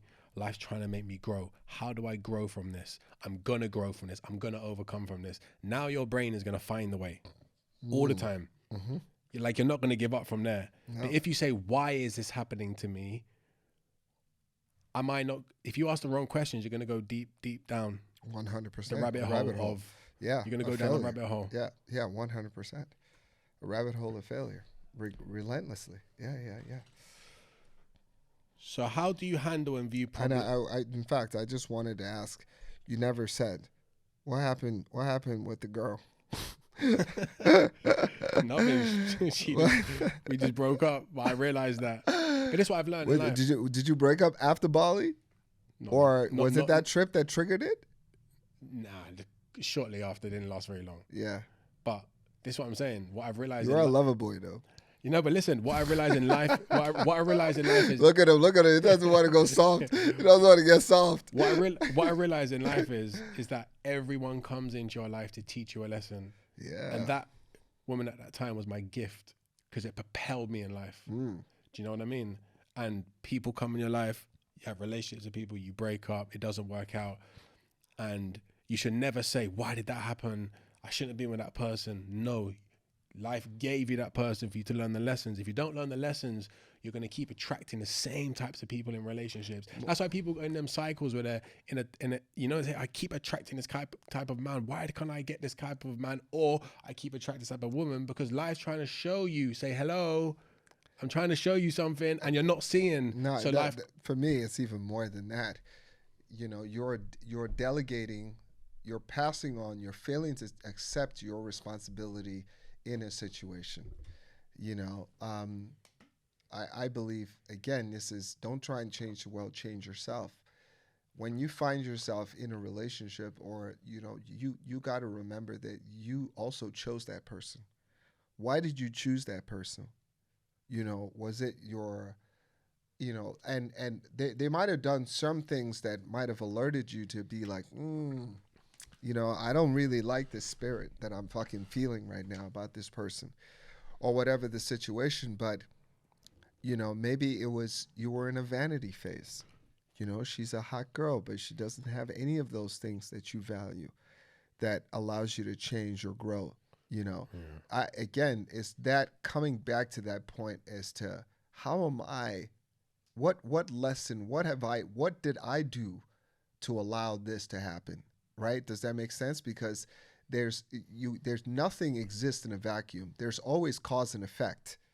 Whenever you choose something else happens. Whenever you overlook something, that thing else comes in. There's always a ripple. It's constantly, just because you don't see it does not mean it's not happening, So you view problems and failures the same way I view it. Yeah. It's a self-reflection. It's part of where you're at. It's part of the growth that you either need to get over, the growth that you need to make, or it's a thing that you have to unlearn and decouple about yourself. And right?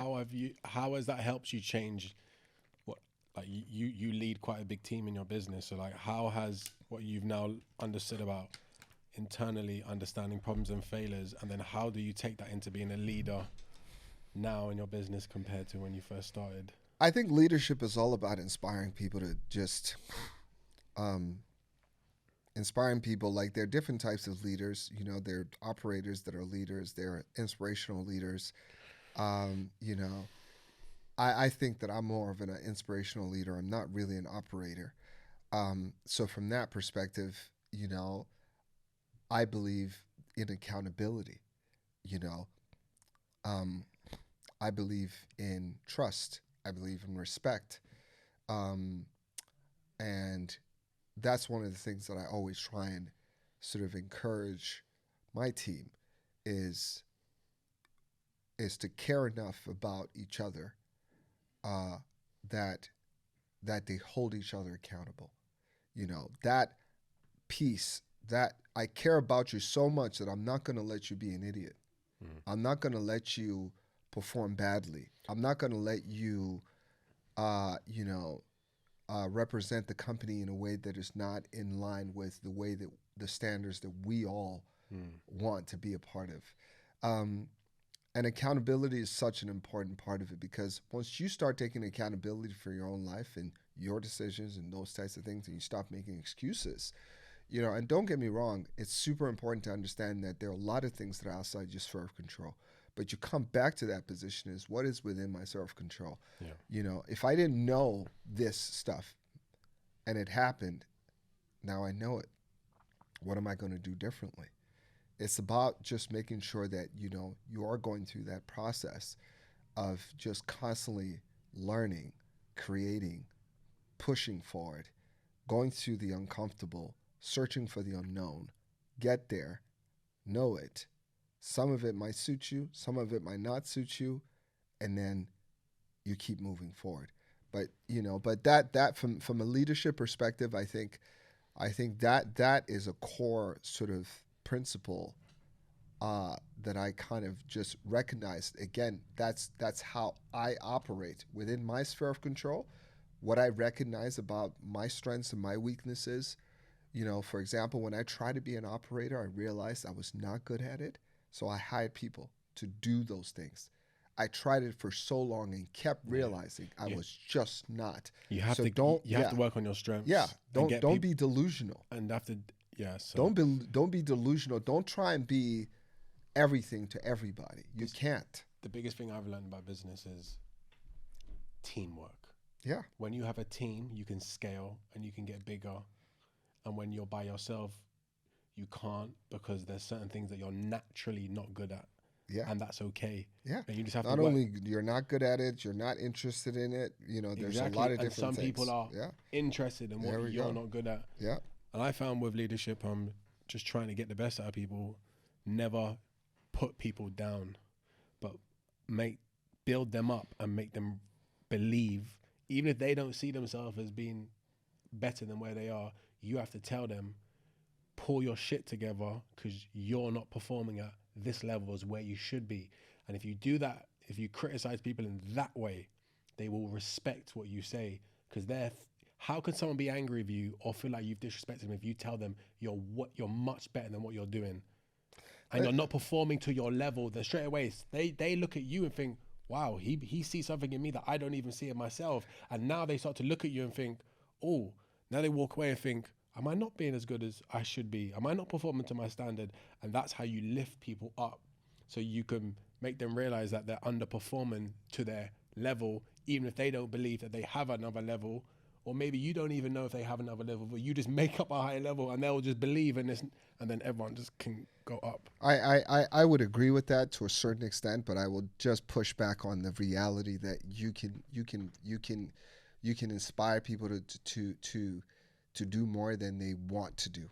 Right, for me. If they don't deliver, then obviously you can realize, okay, you're not right for me. Then that's the best way to try to get the best out of people. Yeah. I think is recognizing. It's so important to be able to sort of recognize what the aspiration is, because you can't fit a round peg into a square hole. That's not going to happen, right? You gotta recognize people's strengths, weaknesses as a leader. It's a very difficult thing to do, because you're constantly, people can tell you all kinds of stuff, and you have to bring in systems and processes that allow you to sort of judge that person, not just based on what they say, but actually the way that they show up. I remember being asked when I went in and worked at one of the largest European companies one of the largest companies in the world, period. Bouygues, 36 billion a year turnover company. And I'm there, this cat that, has never worked in energy. And I was determined to go into that sector because I had a moment. I remember one of my good friends, who's I'm still friends with, Adam. And I was like, man, like I took a time to think about it. So he works in technology. I was like, okay, well, if I want to leave, I was in fitness at the time. So if I want to leave this industry, where's the long term play for me? Where do I go to that has longevity and that I could find success, long term success? And I looked and I said, well, there's always going to be energy demands in the world, regardless of what happens. And technology is not going anywhere. We are going to need more technology. So I said, okay, cool. I could go into one of those two worlds, and I chose energy. But here's the thing. I'm a politics and philosophy major. I'm going into a very, very high IQ, not IQ, IQ, not EQ, IQ engineering world. These are the best of the best that are building some of the most fascinating things in the world. And I'm going in there with nothing but passion, a lot of policy understanding from the knowledge that I gained at university, but no real sort of on the ground experience. Mm. And I remember when I went in, I prepared like crazy for the interview. I think I had like 5 interviews. And one of the interviews was meeting with the director of HR and other people. And my boss at the time told me, listen, you're going to have to prove to people, not just me. Me, I'm already on your side. But you're going to have to convince other people that you're the right person for this job, even though you have no day of experience in this industry. And I said, okay, cool. I remember a question being asked to me. It's like, and I remember preparing this thing. It's like, oh, okay, cool. What happens if they ask you? What happens if they ask you why? Why should I choose you? And I remember, and I had this moment. It's like, okay, would you have a person of high motivation and low skill, or low skill and high motivation? And I thought, that's the way. That's how I get this. So I remember, like clockwork, it happened. This man, Paul Cadman, asked me, why would I hire you? And I asked him, would you hire a person with high motivation and low skill, or would you hire a person with low skill and high motivation? And he thought, I'd hire a person with high motivation and low skill. I said, then I'm the person for the job. And he was just impressed by that. I love that. You know what I'm saying? Yeah. And that just shows that when you're doing anything in life, all you need to have is the motivation, and the skill will come. The skill, you can teach anybody how to do anything, if they have the motivation for it. Yeah. So that's what I always look for. I always look for individuals that have high motivation. I don't care how much experience you have. Don't care about your fact that you're an expert. I just care that, one, you're highly motivated, you keep quiet, you let go of any ego that you have, you show up here with a commitment to learn and be brutal at getting the job done. Don't come in with any kind of expectation. Come in with the desire to add value. I used to be at work before my bosses, do everything that I needed to do, just so that I could be seen. And of course, there's that imposter. You get that imposter syndrome. I'm not supposed to be here. I'm not supposed to be here. You're not supposed to be there only when you're not doing the work. Mm.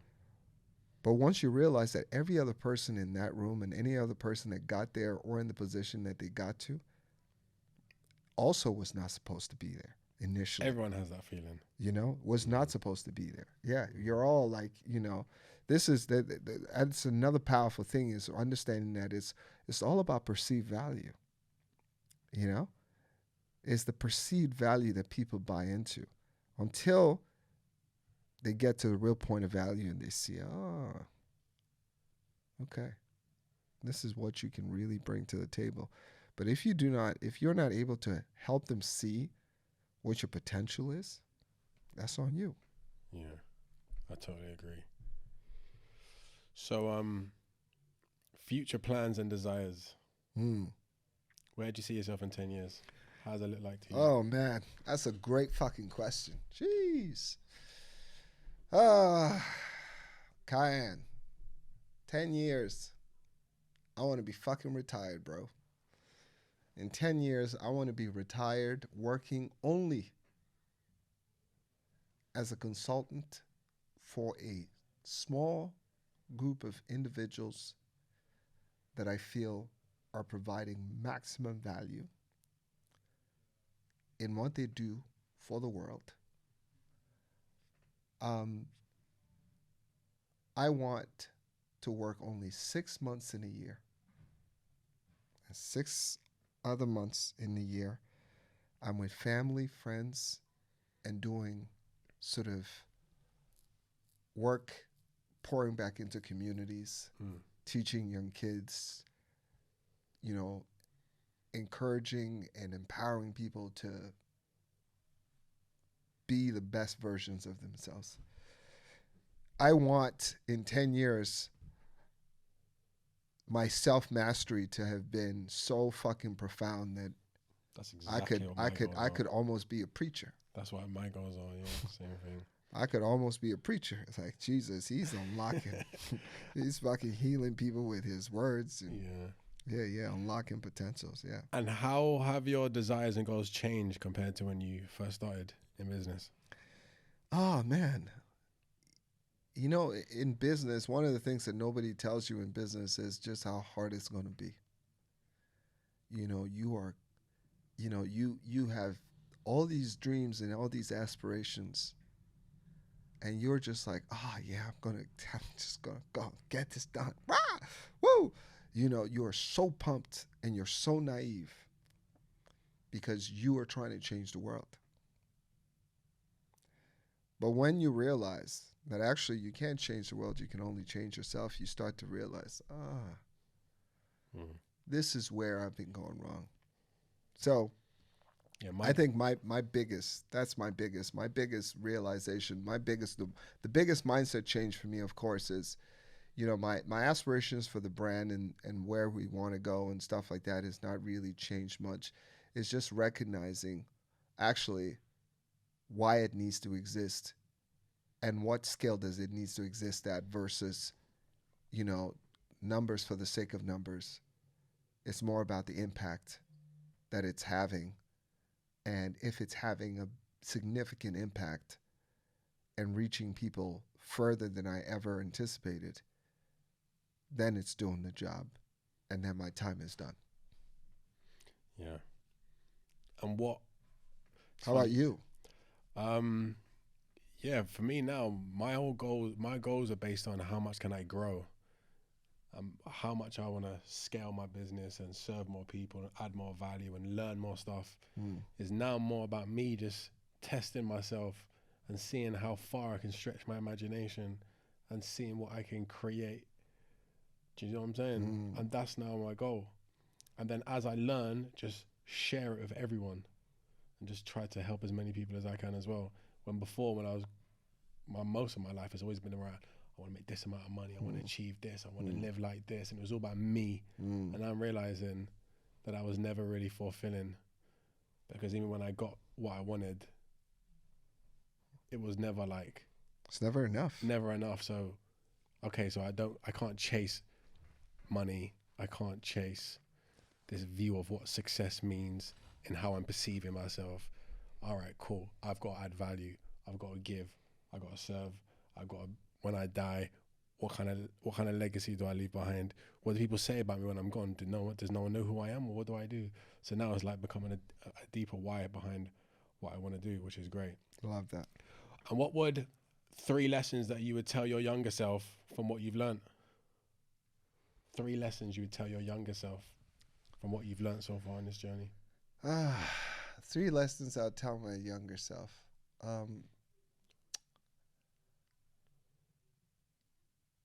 First, all the answers that you're looking for in terms of the insecurities that you feel and that you felt and you're feeling, you know, or the answers to them are in you. So stop worrying and continue to define yourself by the aspiration of the person that you're trying to become. That's number one. Number two, stay committed to everything that you say you're going to do. Don't listen to what your dad told you about and when every time he told you to do something right the first time so you don't have to do it again. And that if you did it right the first time, you won't have to do it again. It will save you time. It will save all of the things. You would just be so much more prudent and successful and an executor by just doing things right the first time. As best as you can, do it right the first time. Third is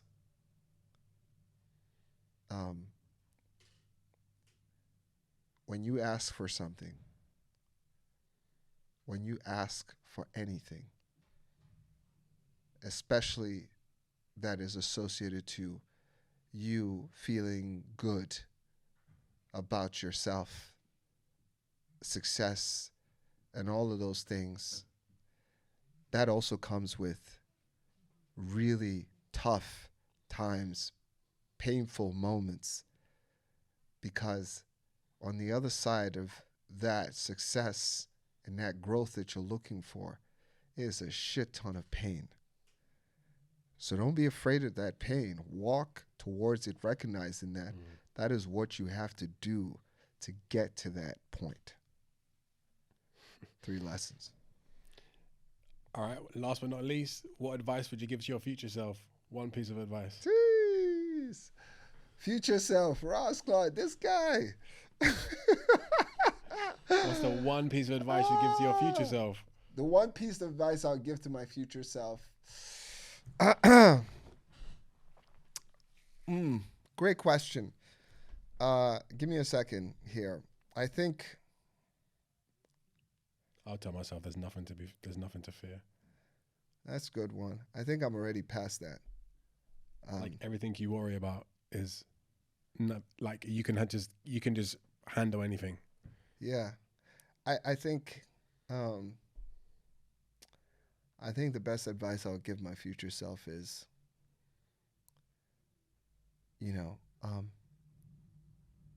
be patient. Try not to because I'm a very passionate person, and with being passionate also comes with high emotions. But I would tell my future self to be patient and come from a place of love. Don't engage and indulge in ego. Whenever you see yourself crossing that point, breathe, walk away, and come back to a place of love, because there's nothing on that other side. There's nothing on that other side. And I say that to say, I had a situation today with a guy who's a window cleaner for my place, fucking stressing me about a 50-pound bill or something like that. And he was shouting and I just let my ego out with this person. And I thought, why did you do that? Did you need to let your ego just show up in that moment? For who? For him? Why? But this is why it's just a constant practice. You will fall out of line, but just before you go across that chasm, before you cross that cliff, silence. Just be patient. And you will win every fucking time. Every time you will win. I agree, man. Well, Kaye, it's been a pleasure, man. Kaye! Jeez! Good conversation. My man. Yes, Love, wicked. brother. Where Love. Tell them, love. where can they find you on Instagram? You can find me at ChopChop London. That's my business. Me at Kaye Shotes. So KAYESOTS on Instagram. That's where I'm at. You can email me. So ladies and gentlemen, you want to get your hair cut? But yeah. Socials. That's. I'm actually not on Threads or Twitter or any of those things or TikTok. So yeah. But man, brother, I appreciate you, man. I love this pod. I can't wait to see how it all forms out. Yeah.